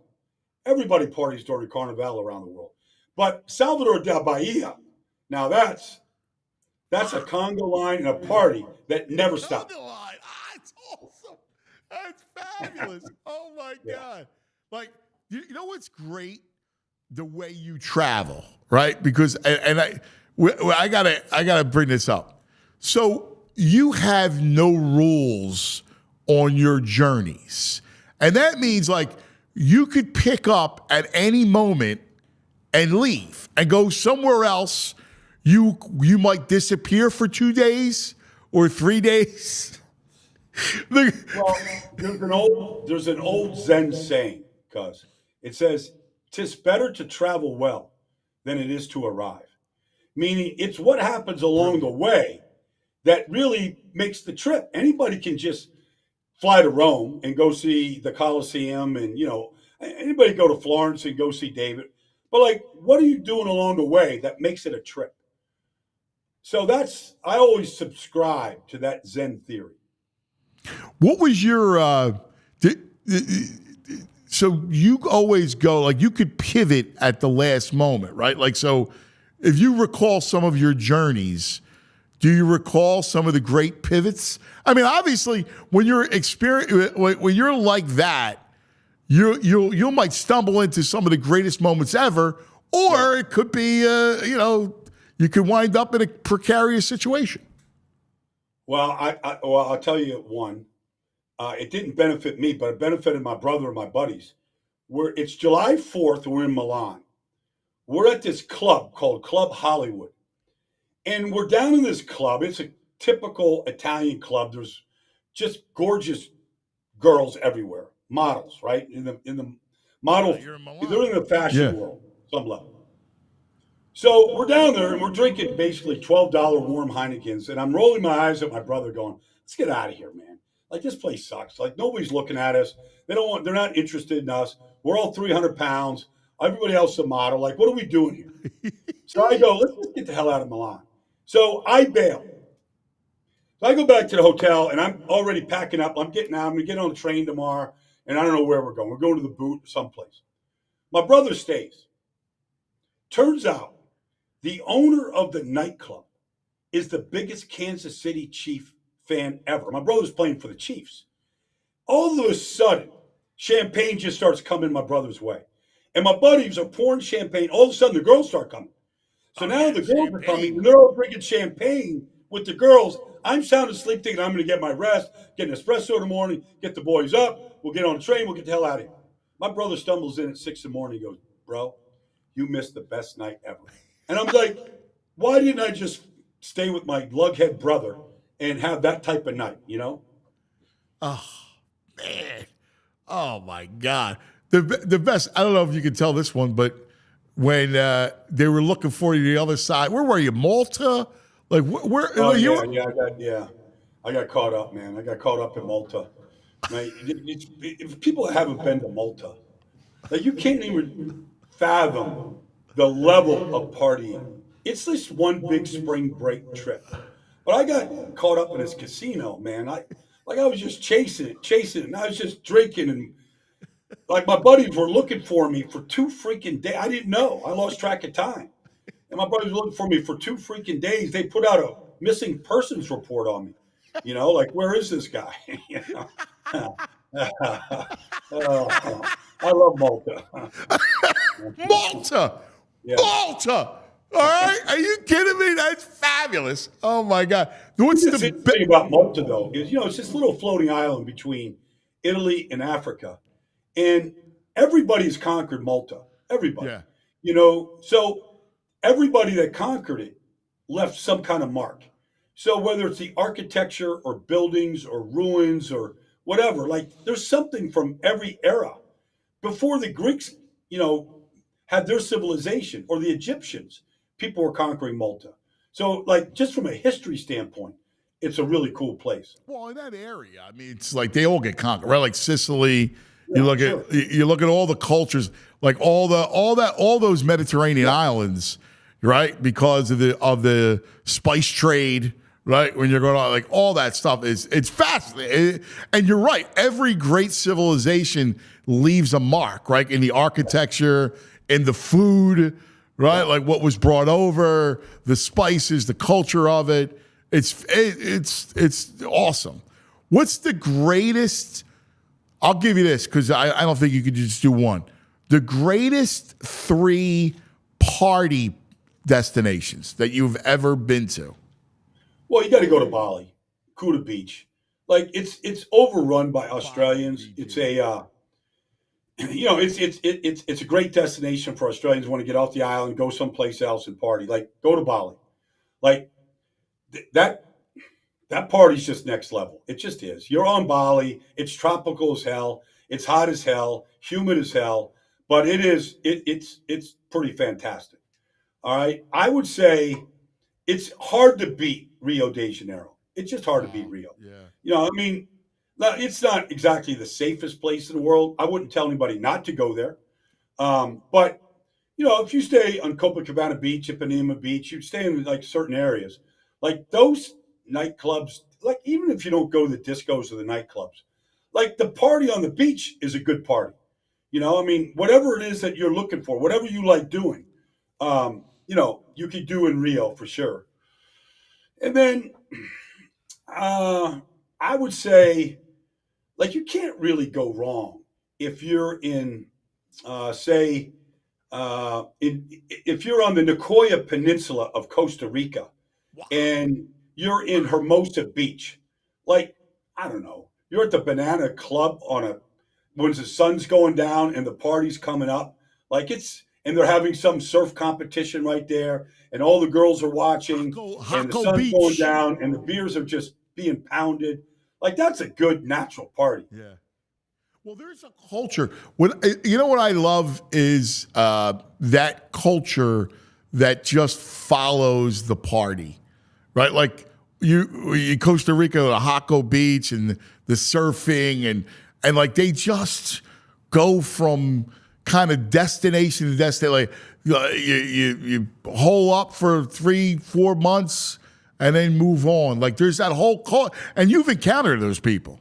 Well, there is that culture, but then you also could just go to Amsterdam and just go out every night of the week, and the bartenders are drinking more than you are, as they just give away drink after drink.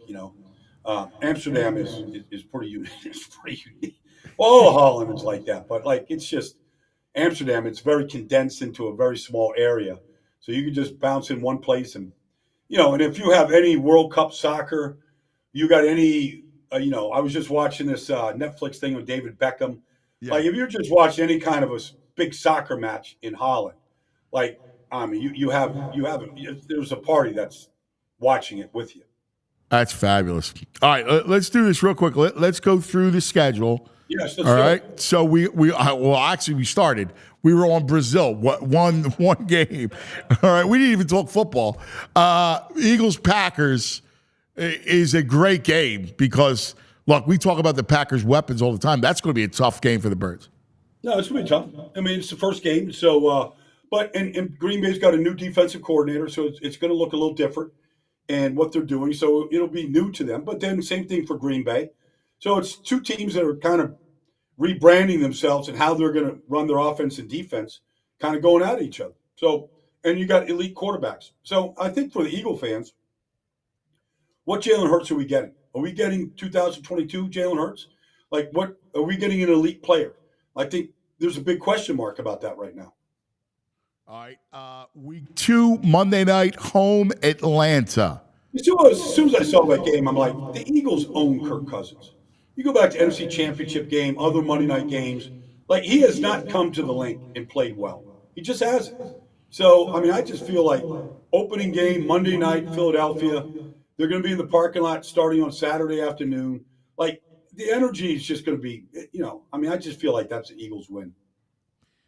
Eagles at New Orleans. So Eagles, Saints. New Orleans is one of my favorite cities. I'm sure it's one of yours because it's so different.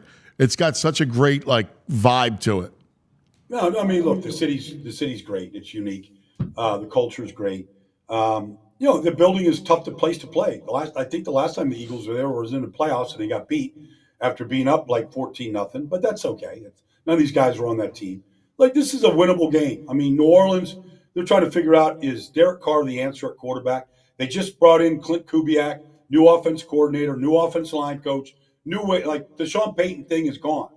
So, they've got to defend some talented players. Kamara, Olave, Rashid Shaheed, I mean, let's watch their defense, take this game over. One spot in New Orleans, Eagle fans have to go. Well, I mean, you can't go wrong, going to Brennan's.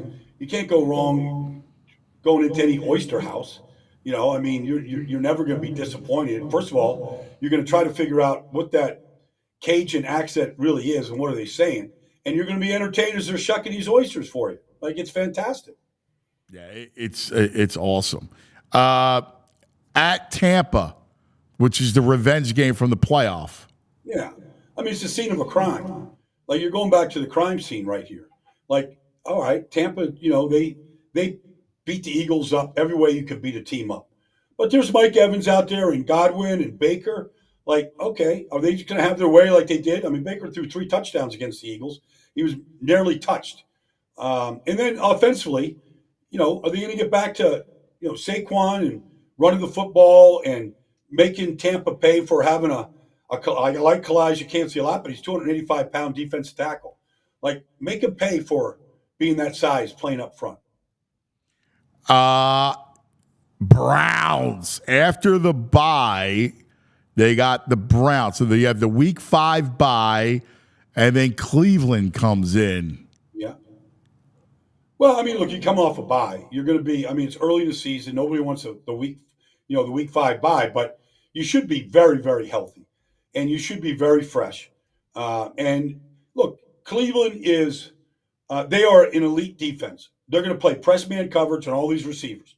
So let's see AJ earn his money, Devontae earn his money. Like, they're going to get right up there, right in their grill, and that's how they play. Denzel Ward is 5'10". I mean, he's sticky. Like, I take AJ Brown over Denzel Ward every day. So let's just see the receivers win these matchups outside. And then we go to the Saquon game. Yep. Eagles at Giants. I would imagine, I know this is cliche, but I would imagine Saquon circled his game right away. Like, when am I going to MetLife Stadium? And let me just look at, Brian Dable and, the Mara family and everybody else in that organization, and let's just remind them of who I am. Like, I would think Nick Sirianni, Kellen Moore will play into that. And I would imagine that no matter what he's done so far during the season, that they're going to feature Saquon. He'll be the captain of the game. Like, I would imagine it's Saquon's day. How about the Bengals? So they go to see Joe Burrow, Halloween looming in Cincinnati. Yeah. Well, I don't think Cincinnati's defense is very good. I like their coordinator. I like some of the players, but they're being rebuilt on the fly. But it's just a question of, can you stop Joe Burrow from doing what he does? Like, all right, you got all these new corners, and there's Jamar Chase. Like, when the ball's in the air, who's making the play? Because if you let Jamar Chase get to it first, he's going to get it every time. So Joe is, but I don't think they're two tackles. I like Zeus as a person and a friend. But Trent Brown, Zeus out there, like, I don't know, they brought Bryce Huff here and gave him $51 million. I want to see him, have that elite takeoff and smoke these guys. Have you spent any time in Cincinnati? Yeah, of course. My college roommate was from Cincinnati, Mount Adams. What's your Cincinnati vibe? I still think it's like a baseball town. I don't know. I grew up with the Big Red Machine. Yeah. Like it's, I always thought it was more baseball than football. You go to any Red game now, and it's still, the whole place is just a sea of red going through that city. Then it's the Doug Peterson game as Doug EP returns Sunday Night Football, Jacksonville. And listen, he's on a hot seat. I would say so. The way they, collapsed in the playoffs the year before, with how they played last year. It's interesting. If you look at Trevor Lawrence and you look at Gardner Minshew and you put their statistics up side by side. Text. Because I love Lawrence. And he was terrible. Absolutely terrible last year. Yeah. Well, he had some injuries. I'm not making excuses. All quarterbacks got to go through it. But he's got to play better. But, they have a pretty talented roster. So I don't know, we kind of know what they're going to do and how they're going to play. I don't think anybody is picking Jacksonville to win that division this year over Houston and an improved Indianapolis team. So, it's a game that you got to take care of business in. All right, November 10th. At Dallas.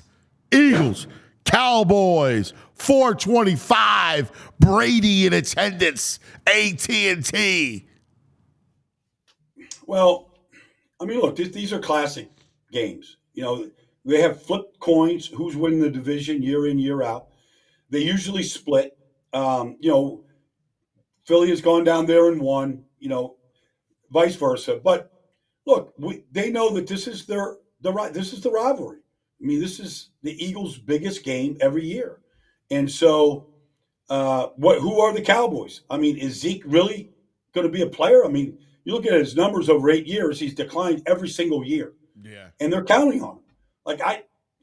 Outside of figure out how you're going to defend CeeDee Lamb, and I think you could shut that team down. Then home Washington. So we get to see Daniels for the first time. Yeah, well, look, Washington last year put up 31 points in each game against the Eagles. They couldn't defend them. Terry McLaurin, didn't matter. Dotson, they carved the Eagles up. McLaurin's been killing the Eagles since the day he got in this league. So is that going to continue with Jaden Daniels? I would think that Washington's defense is going to be better just because Dan's coordinating it and running it. And they need to be better. They were horrible last year. Then L.A. In fact, Violations Greg said his bucket list is to go to Los Angeles with you. Okay. If I take him to Los Angeles, the NFL Network is attached to SoFi Stadium. So we can take a tour of the network and then walk, right into the stadium from there and go see, this great coaching staff of Sean McVay and a really good team. But the Eagles have gone out to Los Angeles quite a few times and taken care of business against the Rams. Yeah. Not saying that, what Carson Wentz did to him back in the day when he got hurt, they've owned the Rams out there. And I would expect no less. You take me to Venice Beach, Baldy. Stadium. Hoping you take me to Venice Beach. We'd hang out, have a little fun, little sun. Let's go. Let's get off Venice. Let's go down to Manhattan Beach. Yeah. See, I don't know if I'm in Baldy shape. Oh, boy, Manhattan Beach is... I've never been. Harry O's, yeah. Manhattan Beach. It's a great spot. Baltimore, this is a tough game for them. You got to go L.A., then come back, a bus later, and go play the Ravens. Yeah. All right. Well, we'll see what, where the Ravens are at health-wise at that point. We're starting to get into the point of the season where there's kind of the dwindling of the, the group. So let's see how, look, I've seen Cleveland go in there and win last year. I mean, teams go into Baltimore and win. It's not. Kansas City went in there and won. It's really about stopping and forcing them not to run the ball, and that's what Kansas City did. That's what Cleveland did. And so, look, it's a challenge. They're going to have a rookie right tackle out there. I don't know. I'd want to line up against Rosengarten and see what he's got. If I was Bryce Huff or Josh Sweat or any of those guys, Nolan Smith, I'd want to go see what he's got, feel his punch. Carolina, you get the layup with the Panthers. Yeah, that's what it is. Yeah, you just don't overlook them because you got the Steelers next. I mean, that's a big matchup right here. Yeah, well, week 15. Steelers. Yeah, that's a great game. I love Eagles Steelers. That's a great battle of PA. Yeah, it's the Steagles, man.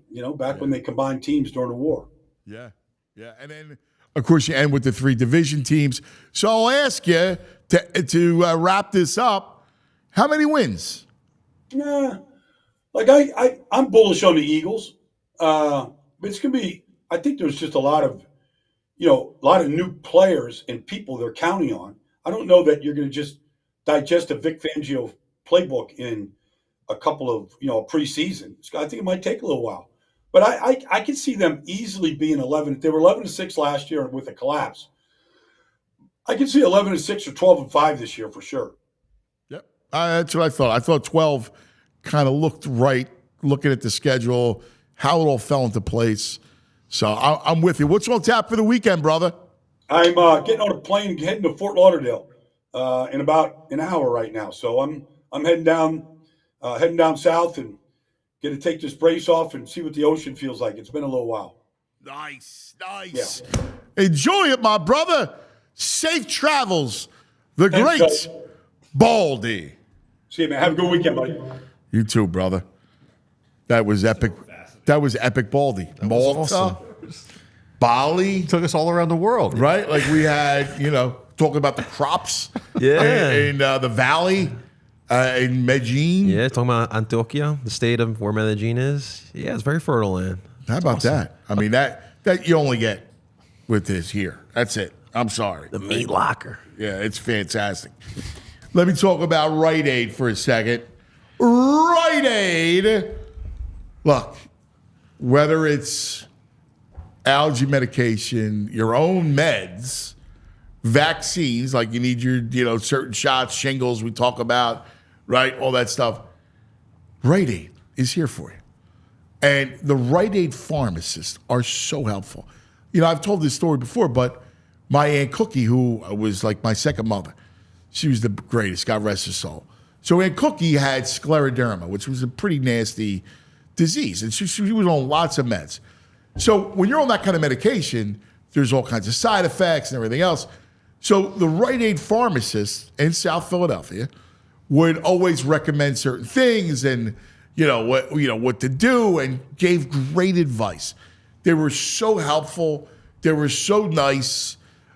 You felt like family when you talked to the Rite Aid pharmacist. It was like, oh, come here, let's discuss this. And they were always there for you. Well, the doctor said this, and okay, well, what about if we try that? And it was that kind of relationship that really made me appreciate Rite Aid way back in the day. And you know what? They haven't changed. They're right here. Your neighborhood Rite Aid. So whatever you need, whether it's, again, allergies, medication, whether it's your own meds, advice, right? Whether it's any of the vaccines, you just go to riteaid.com. You get an appointment, the whole thing. Go to Rite Aid, man. All your goods. riteaid.com. JP?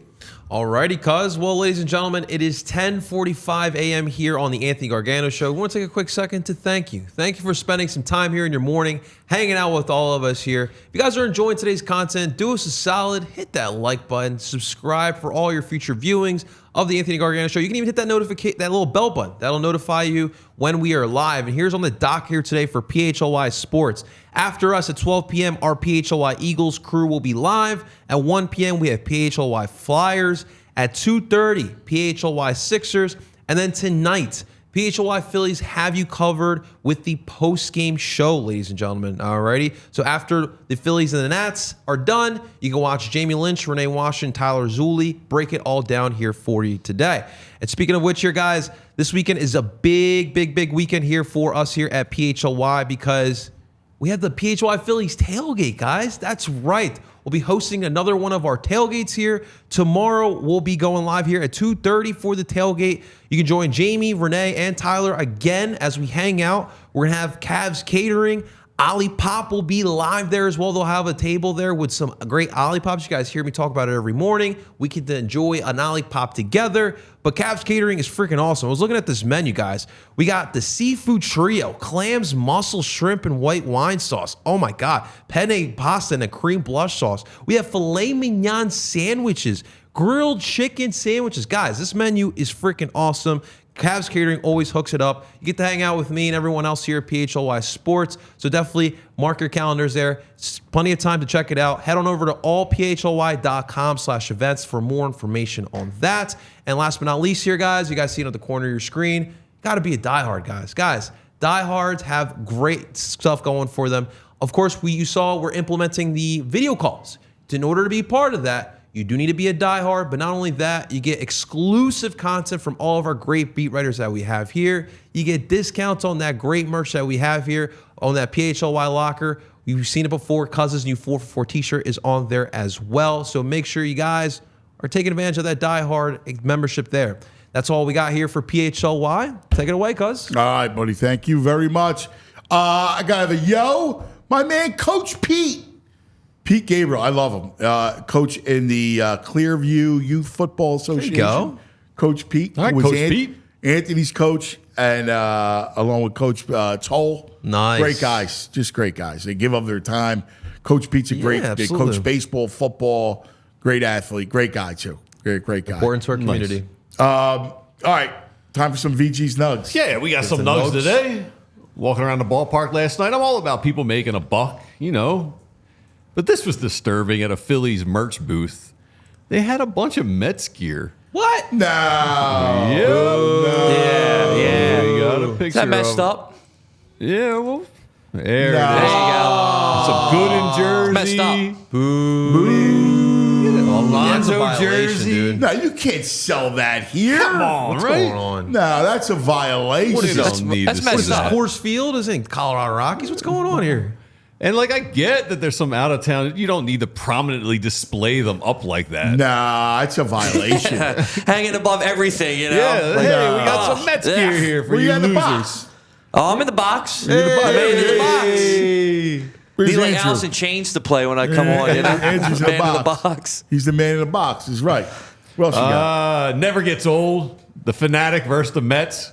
He came out with his little like sledgehammer last night right in front of the Mets dugout. Love the Fanatic. Smashes the helmet, the batting helmet. The slammer. Yes. He's got a tuxedo on. He comes out to New York. That's fabulous. Smashes the helmet. That is awesome. Unbelievable. I love that. I heard he's not going to London. He's not? That's what I heard. Oh, he's got to go to London. We got to get that confirmation. I Yeah, thought the I saw on Brits Twitter. need to experience the The Brits Fanatic. would love the Fanatic. It'd be awesome. Fanatic does London. I mean, the Fanatic has to go to London. Grade A content. The double-decker bus. Yeah. Oh, come on. It's got to be there. Doesn't make any Messing sense. with the guards. Yeah, trying to make them laugh, right? Yes. Oh, that'd be Sticking the great. tongue out, the guard. It's like tip-top Come on. gold. Oh, my God. Come on. Brazier. Get the Fanatic to London. Where you at, Brazier? He's got to go. Yeah, he's got to go. Tell him we're going. Friend of the Fanatic must go to London. Yeah, he's got to go. And let's 100%. pile on these New Yorkers. They released some giant alternate uniforms yesterday. Oh, yeah, these let are me see. these are And ugly, they are man. just wonderful. Ew. They look like the Canadians, kind of, They do look like the Canadians. with the They're- Wolverines helmet. The Montreal Canadian Wolverines. Yes. They're hard. And what's with the gold pants? So what? This is the 100-year anniversary. Oh, is uniform that- is that I what think it is? so. Apparently, That's what I they're saw. from 1930. They're trying to replicate something that Yeah. they had Let's just back leave then. all those behind. But By the way, there were some of the worst uniforms. The Eagles uniform. yeah, That look like UCLA colors. the Broncos, Yeah, they were the New York horrible. Titans. Ugh. Yeah, bad, Jerry. Terrible. Listen, back in the day, football was not good. The leather helmets. I agree. As much as I love, Not good at all. like, period pieces. Oh, right? yeah. You are the. It was a period bad piece product. guy. Yeah, I did no good on that. Baseball had a little flair to it. Yeah. Football, no good. That was terrible. Ugh. Yeah, basketball, same thing. Horrible. Yeah. Bad. Short shorts? Short shorts and long socks. like that's my look. our boy over there. I like that. So, Well, John Stockton, he had the worst Ah, shorty the shorts. worst short shorts. The Converse? Ah, they look like tidy whities. Yeah, way too Like much. the home whites. Ah, terrible. Too much pale, fleshy leg. Yeah, awful. Yeah, imagine a Lamar Jackson moment in those. Oh, boy. Yeah, terrible. So you got to be living under a rock to not know that Scotty Scheffler got arrested this morning. Right. So he joins a great club. There's a bunch of mugshots of famous golfers arrested. Tweeted out by the famous Shooter McGavin, who that actor was also arrested, and that's his mugshot on the His is the best. Oh, my God. So he joins Tiger Woods, John Daly, Shooter McGavin, and now Scotty Scheffler. Because I've seen so many funny tweets this morning about the Scotty Scheffler stuff. So the whole thing's wild. It is right? absolutely crazy. VT's loving it like it was crazy. First one I to was tell just us. loving the ridiculousness of the seriousness of ESPN this morning. God, they're and how shook. they are rattled They're that Scotty shook. Scheffler got arrested this morning. You were my alarm clock today with your text. Got the VG Nug early in the Yeah, it was morning. like 7 It was o'clock. an I'm like, early "Oh." nug. It was an early nug. Yeah, well, you got to dig these nugs up early, man. What do you think? I'm sleeping in? No, but the fact that Scotty Scheffler, how nuts is that? That is absolutely He's the best insane, golfer in the man. world by far. Yeah. And so there was a traffic jam. There was a pedestrian that got killed. Yep. Yeah. It was awful. I guess he was trying to go around the traffic. They're saying he did not listen to a cop say stop, and the cop attached himself to the car as he kept driving. They're charging him with like a felony, right? Of like, Yeah, I'll have to look up getting some the full serious charges. charges. How do you I attach saw yourself? 4 counts. Yeah. 4 different charges. yeah. Wait, how do you how do you How do you I attach guess maybe yourself he to a car? grabbed the car to try and keep him from going. I don't know. It's a Wow. So he wild like story. grabbed onto a handle or something. Yeah, I'm thinking I he don't had like a hook and he like throws the hook onto the car or something, That's unbelievable. That's wild. Yeah. Wow. So I want to take a look at some weather forecasts for Baltimore area this weekend. Okay. And it's nothing but rain. They're looking for like a third of an inch to a half of inch of rain. Oh, man. And then I want to go to this scouting report on our boy Uncle Heavy. Oh, yeah. Uncle Heavy, true wild card in this race, blah, blah, blah. Uncle Heavy is one of 2 proven mutters. Mystic Dan another. Victory on a sloppy track. The significance of this not only the experience, but the success in the mud cannot be understated.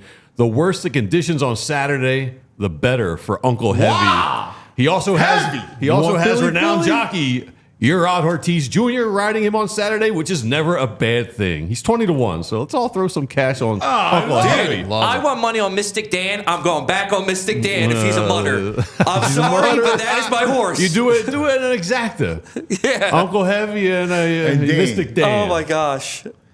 Oh, that's All right, so wild. I have the charges for Scotty. All right, so What do you got? Assaulting a police officer, criminal mischief, reckless driving, disregarding traffic signals, and they actually put the police report on the Twitters. You gotta be They kidding me. did? They did. I mean, come on, really? This is Like, is it insane, all that? cuz. Right? Oh my God! What's the weather? What's the weather for us? We have rain tomorrow. We have rain tomorrow.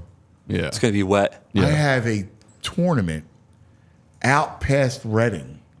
Oh man. I don't know if the Reading area is getting the same rain, but It's gonna be soaked.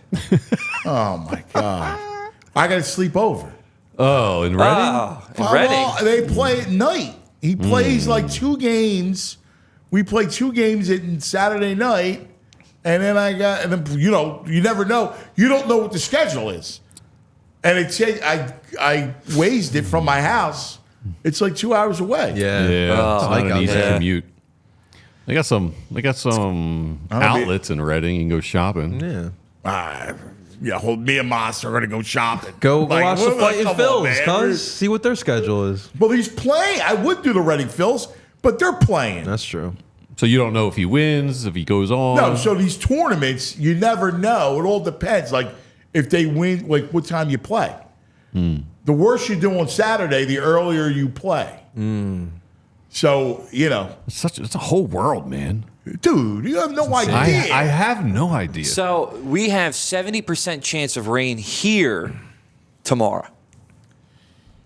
All right. So I'll look up Reading to tell you what that is. I mean, I'm going to drive out there and it's going to be it's miserable. When they play and it's rain, it's cold. Like this 80. spring. 80% chance rain tomorrow. 80%? In Reading. Oh, Better man. get an umbrella.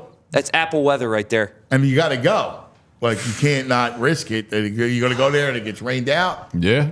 Yeah, umbrella. Horrible. All right, two more quick things. You see this raccoon running around the Union game? Yes. That's right. Give props to the raccoon. security guard with the trash can. Pretty agile, trying to throw a trash can on top of him. Mark Mello. Was that the guy's name? Yeah, you he's got the his head name? of. It's a great looking raccoon, man. Yeah, it is. Right? He's cool looking. Yes. He's a cool looking raccoon. He looks really happy running around out there. Yeah. Now, you know what's funny? They're adorable looking creatures. Like, you'd like to be friends with it. Yeah, I hear they're not the greatest to be friends No, with. no. Yeah, you might get daylight, it's a rabies little or something. sketchy. No, buddy. You want to? They got the little built-in bandit mask on. Yeah, they're cool looking. Yeah. They They're turned it into a cool-looking trading animal. card. Yeah. They already have the T-shirts out. They're calling them Raquinho. Oh, get out. That's cool. I like it. All right, it's this weekend. It's going to rain tomorrow. Sunday's going to be nice. Italian festival is at 9th Street. We have everyone's Italian that day.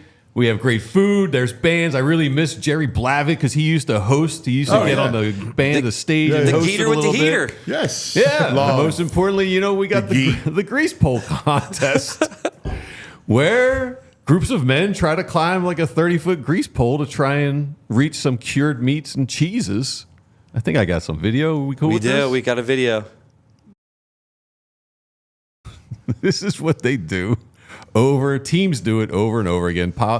They build a base of like 5 guys around the base of the pole and then slowly build people on top of this one city is another insane, to try man. to reach some cured meat. This is the way it was. Yeah. There was a big That dude's celebration. head's getting mashed. It's a great day. It's a great weekend. So if Yeah. you have some time, The it's food fun. is ridiculous. Yes. It's a party. There's 1 million people. It's so much fun. Yes. DJ was talking me We into used to it. do the half ball tournament. They still do it. But with the kids, it's impossible. They're doing the half ball tournament, which is always fun. John Marzano half ball tournament. And I know it's the Italian fest, but they also have amazing Mexican street corn down there during the festival. elote? Yeah, just great food. Yeah, it's good stuff. All right. Time now. Oh, by the way, our back of the day moment, and that's the grease pole. Nice. Because they did it, was brought to you by Rite Aid. That's right. Go to your favorite, go to your neighborhood Rite Aid store for all the goods and your favorite goods that you need. Rite Aid. All right. Time now on a Friday where, we got to give you something to look, something to hang, something to watch. Mm-hmm. And one of us is going to get skewered today. That's good word. All right.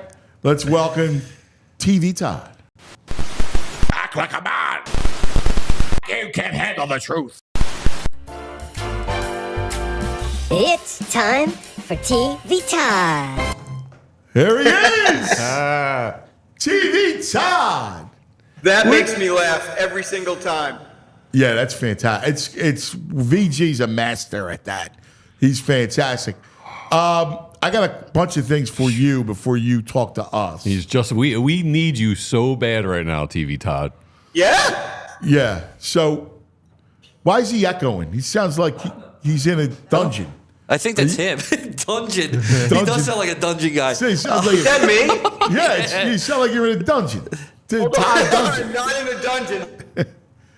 Let's try different. Wait, That's better. That's better. Is it better? Yeah. Yeah, much better. You're good. Yeah, you're much better. Okay, good. All right. Good. So the other day, we were talking about movies, right?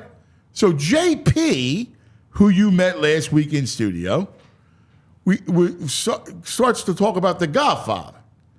And he goes, I never made it through it. And I go, what? Like, it's one thing if you're a young guy, you haven't seen it. But it's another thing to actually watch it and not finish it. And he goes, well, my girl didn't like it. So we stopped watching. Now, there's so many things wrong with that. All right? First of all, she must finish the film. All right? And if she can't finish the film, you have to say, well, you could go, but I'm watching the movie. Right or wrong, TV Todd. We're talking about a classic. Everybody says, no matter what it is, it's the number 1, 2, or 3 film of all time. I mean, listen, VG is the ultimate in calling violations, but I got to call that one out, JP. I mean, I don't even know what to say. Cuz is right. I mean, I was floored. I go, what do you mean? Like, because it slipped out that he didn't finish it. I'm thinking, what do you mean he didn't finish it? Like, what? And then, it was one of those things I wasn't even paying attention to the conversation, and I got in like a minute late because VG goes, wait a second, you're kind of not, you expected me to act differently, respond differently. There's no response at first. And then it just dawned on me that, wait, he was watching it, and he never finished it. And it got worse. Go ahead, tell him. He's never seen Pulp Fiction. Yeah. Wow. That's wild. So here's the deal. This is giving me Tunis vibes here. Well, we invoked Tunis's name. I go, we got another Philistine. All right? And JP is a Philistine. All right? So this summer will be the education of John Zapata. This is where he understands art and understands the world and understands relationships as he gets married. So TV Todd, you're going to give him an assignment, and he's going to have to do his homework over the summer of the greatest films to watch. No, after I watch, because I already started the list of movies I have to watch. So what we should do is I should do the review after all these movies that I watch. Okay, well, I have you the need to list talk going. over with time. First of all, I don't trust any of your lists. Wait a second. You didn't make any list. Todd's going to give you a list. All right. What's all the? right? Well, no, I would do it this way. I'd like to see that JP has an interest, right? So let him create the list, send it to me. I will review and edit the list. Wait, Todd, what's the movie you said you did watch? Mother of the Bride? We did. So it was number 1 on Netflix. Yeah. So we decided to watch it, and it was not good. It was actually Mother of the weird. Bride. It was really weird. JP, I had the exact same conversation with my parents on Mother's Day. My parents love this show. They watch this. They watch TV Todd. All that. They call me TV Todd. They're my parents, right? They told me that they skipped some of my recommendations to watch Mother of the Bride. I almost canceled the lunch immediately. Yeah, no. If anyone's watching, do not watch Mother of the Bride. It is a weird movie. Don't watch it. That he gets through. He gets through Mother of the Bride, but not The Godfather. What the freak? Listen, JP, this is fine. We're gonna work on it. You send me Mother your of the list, Bride. I'll work on it. We'll be good. Yeah. All right. Have some fun with this. Do me a favor. Don't go easy on him. All right? Like, you're already starting going easy. Listen, he needs to get put through the ringer here. All right? I love JP though. It's tough. Who doesn't love Yeah, JP? we all love him. JP is a beautiful soul. This is for his own good. It's impossible. But come on. You got to toughen this kid up a little bit when it comes to the movies. All right, fair enough. To steal a line, which he has no idea about. Too many aprons. All right? He has no idea what I just said. He look at me smiling because that's who JP is. Can I just tell you this? Yeah. Bodkin. Wow. Love it. Who recommended Bodkin? TV Todd. That's right. None other. Love it. You said I would like it too. Yeah, I finished it. What'd you think? I'm through 3. I don't want to say anything that's going to sound negative, but I thought it lost a little bit of steam. Okay. it tied it up well at the end, but I thought it lost a little steam. Great characters, great setting, so rich. I loved it. Yeah, I love the setting. Like, listen, I like these shows in these exotic settings. So it taps into the culture of it, and the small town in Ireland had that good vibe to it. Like you want to like drink in the pub with those people, right? Like they're very interesting. Because it's like when you and I watched Banshees of Inisherin, and we were like, we want to hang out in that little pub. Yes. Fantastic. All right, what do you got for us, buddy? All right, I got a couple series and a film or two here for you. Last week we talked about the Hollywood Con Queen on Apple, and I know VG loved it. I'm going to go back to Apple again this week for what I think is the top series out there right now. I am loving this series called Dark Matter. And Dark Matter is based on what some say is one of the greatest sci-fi books ever written. It was written by a New York Times author named Blake Crouch. And it's the story of this neurophysicist who is a professor, and one night he's abducted, and he ends up in this alternative world where he has to find his way back to his family and stop another version of himself from harming his family. I don't want to give away too much, because even in the first 2 episodes, I'll say, it takes all kinds of crazy twists and turns, but it's fantastic. It's Joel Edgerton, Jennifer Connelly is, one of the greatest actresses ever, and it's fantastic. So Dark Matter, I highly recommend it. Sounds good. Right. VG drinks with nuclear physicists. Yes, they talk about dark matter, antimatter. Yeah, but he was there. In fact, you were at the bar the other night, right? Tuesday night, I did beers and science. So we talked about neutrinos, ghost particles, antimatter. Wow, some beers. But saying all that, I'm out on the sci-fi stuff. Are you? Yeah, I don't really like the sci-fi stuff. Good premise. Yeah. I will say this, VG, it's a complicated premise. Even in the first couple of episodes, you're trying to keep straight. What world is he in? Who is he? And they give you clues, right? Like in one world, he's got a little scar on his nose. In another, but by the time you get to the end of the second episode, I cannot wait for more. Like, I can't wait. It's really, really good. But I get it on the sci-fi thing. It's not everybody's taste. How many parallel universes are you going through? Right now, there's just 2. Right now, there's 2. But I have a feeling there's going to be a few more. Right. No, it sounds interesting. It does. The other series that starts today, I haven't gotten into it yet, but I've been waiting for this one. I'm pretty excited. It's another Apple series. Apple is killing it right now. It's called The Big Cigar, and I've been waiting for this series. It takes place in don't quote me exactly on this, but I want to say like early 70s, maybe 1974. There was a Black Panther party leader named Huey Newton, and he was being tracked by the FBI, as many Black Panther leaders were at the time. He basically enlisted a famous Hollywood producer named Bert Schneider, and Bert did all kinds of amazing films, like 5 Easy Pieces, Easy Rider. He was, one of the biggest Hollywood producers at the time. And this Black Panther leader sort of enlists Bert Schneider to help him escape the FBI and escape to Cuba.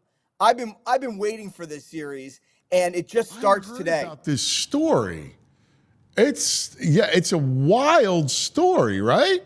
Wild story. Yeah. And it's so that starts today. I'm just excited to get into it, but I tell your audience I haven't watched it yet. But that's a good one. On the movie front, I'll leave you with a couple movies here. On the movie front, have you guys seen Iron Claw yet? List. It's about the wrestling family. Yeah, it's about the legendary Von Erich wrestling family, and Zac Efron stars in it. Yeah, the tragedy. The guy, what's his name, that from The Bear, Jeremy Allen White. But it's a whole family of wrestlers, true story. Lots of crazy things happen along the way to success, lots of tragedy. They're now in the WWE Hall of Fame. But here's the important thing for your audience. You don't need to be wrestling fans to watch this movie. This is a drama. It's incredible. Yeah. People's talking about it. And Yeah. it's very, very, very dark, but talked about routinely as it should be a major award winner. So that's interesting. Great. The Iron Claw, and that's now streaming on Max for the first time. So your audience could watch that. Oh, that's good. Yep. Lastly, I'm going to leave you with this one. I'm pretty excited. I'm a big fan of the music biopics. I think I've said it on your show before. I put this one in a very similar category to what I talked about with the Bob Marley movie, One Love. You know, the movie when it came out didn't do really well critic-wise. I loved it, and also made me want to go back and watch the definitive Bob Marley documentary called Marley. Well, today we have the Amy Winehouse biopic released called Back to Black, and it's the same thing. The critics are being harsh on it, etc. But it's got a great cast. The star of it is in this TV show I love called Industry, and by all accounts, it looks really, really good to me. And it reminds Fascinating. me, Talk about a tragedy. I mean, what a story. Yeah. Awful. What a talent. She was an amazing talent. Uber talented. And but if your audience wants to really see again the definitive documentary, go see Amy. It streams. Amy is an incredible documentary about her, and I'm excited to see this biopic. I'm going to definitely try to check it out this weekend. That's good stuff. I got a couple questions. Todd, have you heard anything? You know me, I like my reality stuff. You know anything about the docu-series on Netflix, the Ashley Madison Sex, Lies, and Scandal? What are you hearing on this one, if anything? Yeah, well, it immediately shot to like #1 on Netflix, right? It's a three-parter, and it centers, I mean, listen, you could tell all kinds of crazy stories about the concept of Ashley Madison, but it focuses on the hack. So when Ashley Madison was hacked and all these cheating spouses were exposed, that's what the doc focuses on. So I think it's probably going to be pretty interesting. Cool. One last thing. What are you doing for Sunday to mark the 50th anniversary of your boys winning their first Stanley Cup? Well, it's a very special day for me, VG. Lots of candles will be burned here around the house. I'll probably text Moose DuPont, my new friend, and wish him well. But I'm going to be spending the day the way I spend most days. On the weekends, I'm going to be going to a theater. There's a film festival out here in my neck of the woods, and I'm going to be spending it there. Speaking of which, what happened to that remember that documentary rumor with Rob Zombie? Talk about the Broad Street Bullies. Oh man, JP, I when I read about that, I started contacting everybody I know in the industry. I wanted to work on that so bad. And what got back to me from Rob Zombie's camp was that while he wanted to do it, he wanted to do Boogie Nights meets the Broad Street Bullies thing, he didn't feel like he could get the Flyers and the NHL to buy into it well enough to be able to use the logos, the real stories. He just felt like he couldn't get the buy-in to tell the real story. I wanted to write it. You and I feverishly talking back and forth. Oh my God, I would love it. That would be such a great, and it's a great. I wanted to write that thing because I like part of the story. I mean, like I could see the show. It opens in Rexy's, right? Like it opens at the bar in Jersey. Like, you could see the bar, right, with all the players. Some smoke, right? Probably. Yeah, it's smoking, right? Like they're smoking. There's beers on the draft beers on the bar, and you see like Jersey, like that part of the Black Horse Pike, right? And then you see all these characters, right? Canadians, right? You're talking about Bernie, like all that stuff. Like I wanted to do it, and then from there it's mayhem, right? That then to the the Russians, like you have to make an amalgamation, so you would have to include the Russian series. Because and the Ed Snyder piece of it, like oh my God, like needs that to happen. Like if you can, you'd have to meld it all together. It's such a great story. Absolutely, there's so many characters. It's amazing. You got Moose, you great got Bernie, stories. you got The Hammer, the Hound. Like, one after the other. Yeah. The Fog, Fred Oh, Shiro. my God. I mean, it's just amazing. That's where I'll be Sunday. I'll be at Rexy's, Todd. It's right up the street from me. What's it called? We're going to It's do a different. big thing on Monday, though. We want to do a whole big retrospective on it. Oh, that'd be fun. That'd be really fun. You may have to join us. I would love By it. the way, I'm up by your neck of the woods, past Reading. No? You're still about an hour from me, hour and 15 minutes. I'm going to invite you. I heard you talking earlier. I was going to invite you up on Saturday night to see the storied franchise, the Hershey Bears, in Game 2 of Round 3 of the playoffs. Oh, get out. They're playing? Oh, yeah. Game 1 was last night against the Hartford Wolfpack, and the Bears are just a juggernaut. So I was going to invite you to come up and sit center ice and watch those festivities. If Moscow would like that. But we're playing. At that, I don't know, the rain and all the stuff. Who knows? We got, our baseball tournament. Anyway, Todd, we love you, buddy. Thanks, guys. Love you, too. See you, pal. See ya. TV Todd, giving us stuff to watch for the weekend.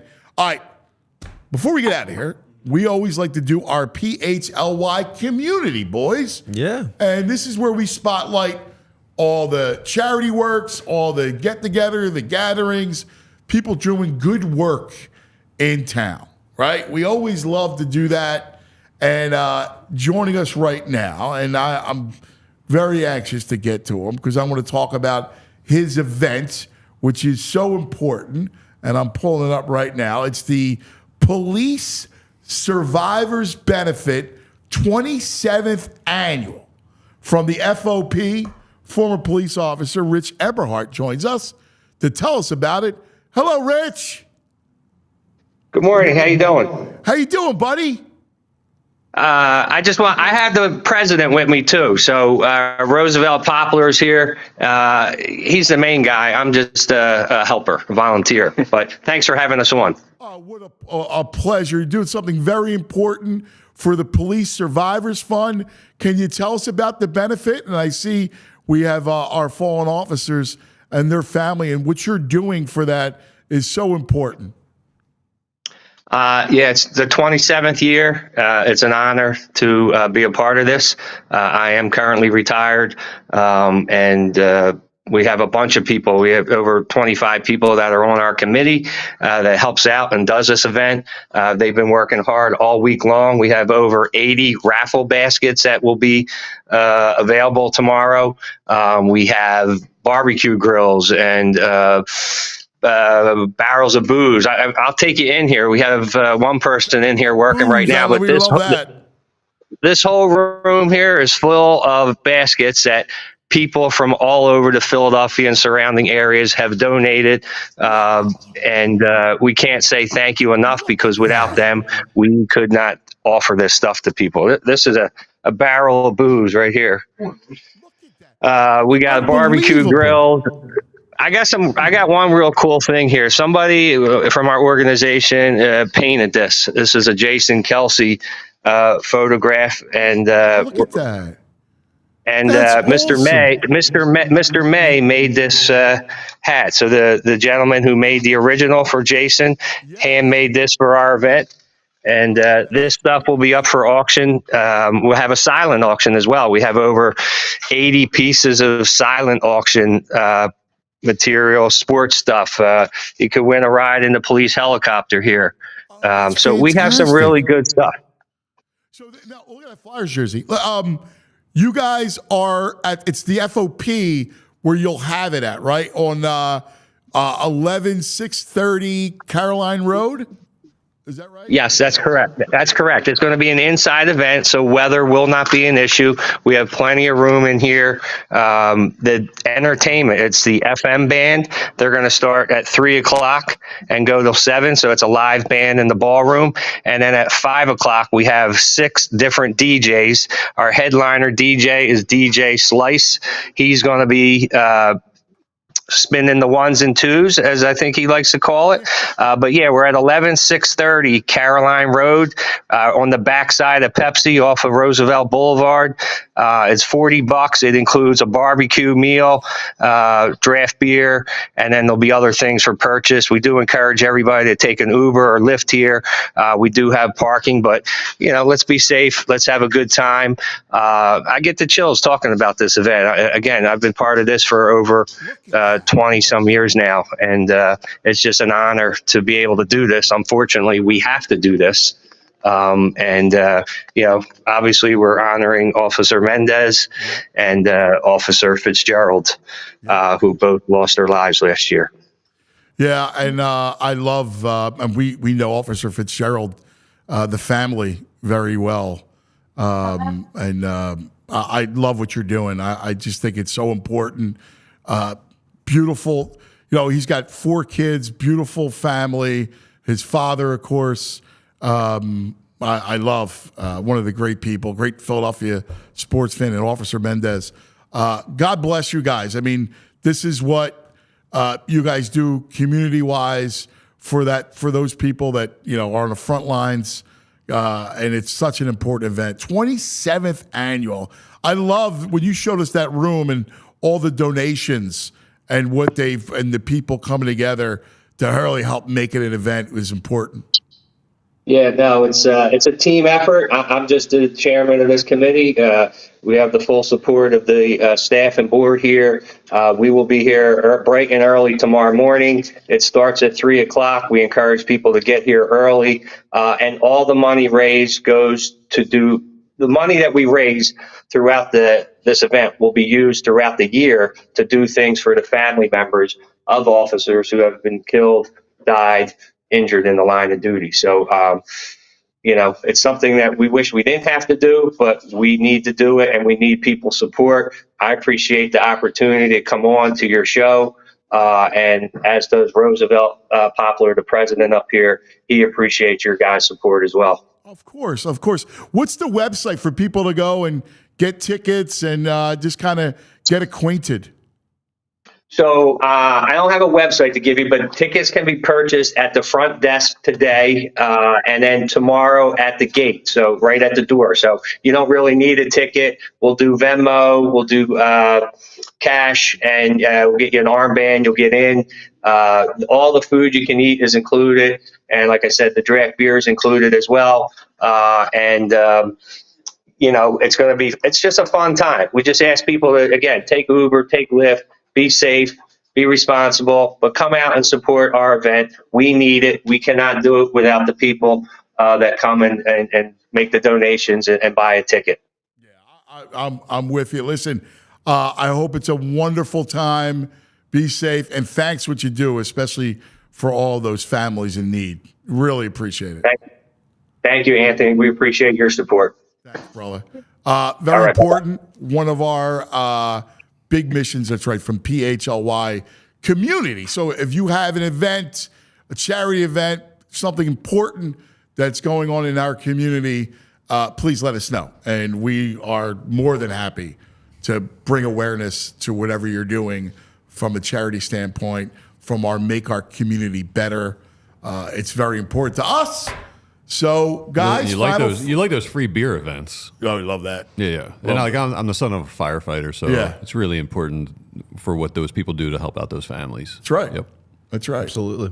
All right, boys. I want to thank, of course, our fine producer, Andrew Frazier, in the man in the box, and of course, I see the feet. I see the slides. The one, the only executive producer, Julia Hoff. Her slide game's who on point is always got 4 pairs of Phillies slides. That's awesome. She's the greatest. What's that? We'll be at the tailgate tomorrow. Oh, the slides will be at the tailgate tomorrow. Oh, you can come. You got to get to the tailgate tomorrow. JP, tell them real quick about the tailgate. That's the only reason why to go, just to see Jules' slide game. If you're a Rex Ryan kind of guy, come out and see Julia's slides. But guys, 2:30 we start. We'll be in Jetro.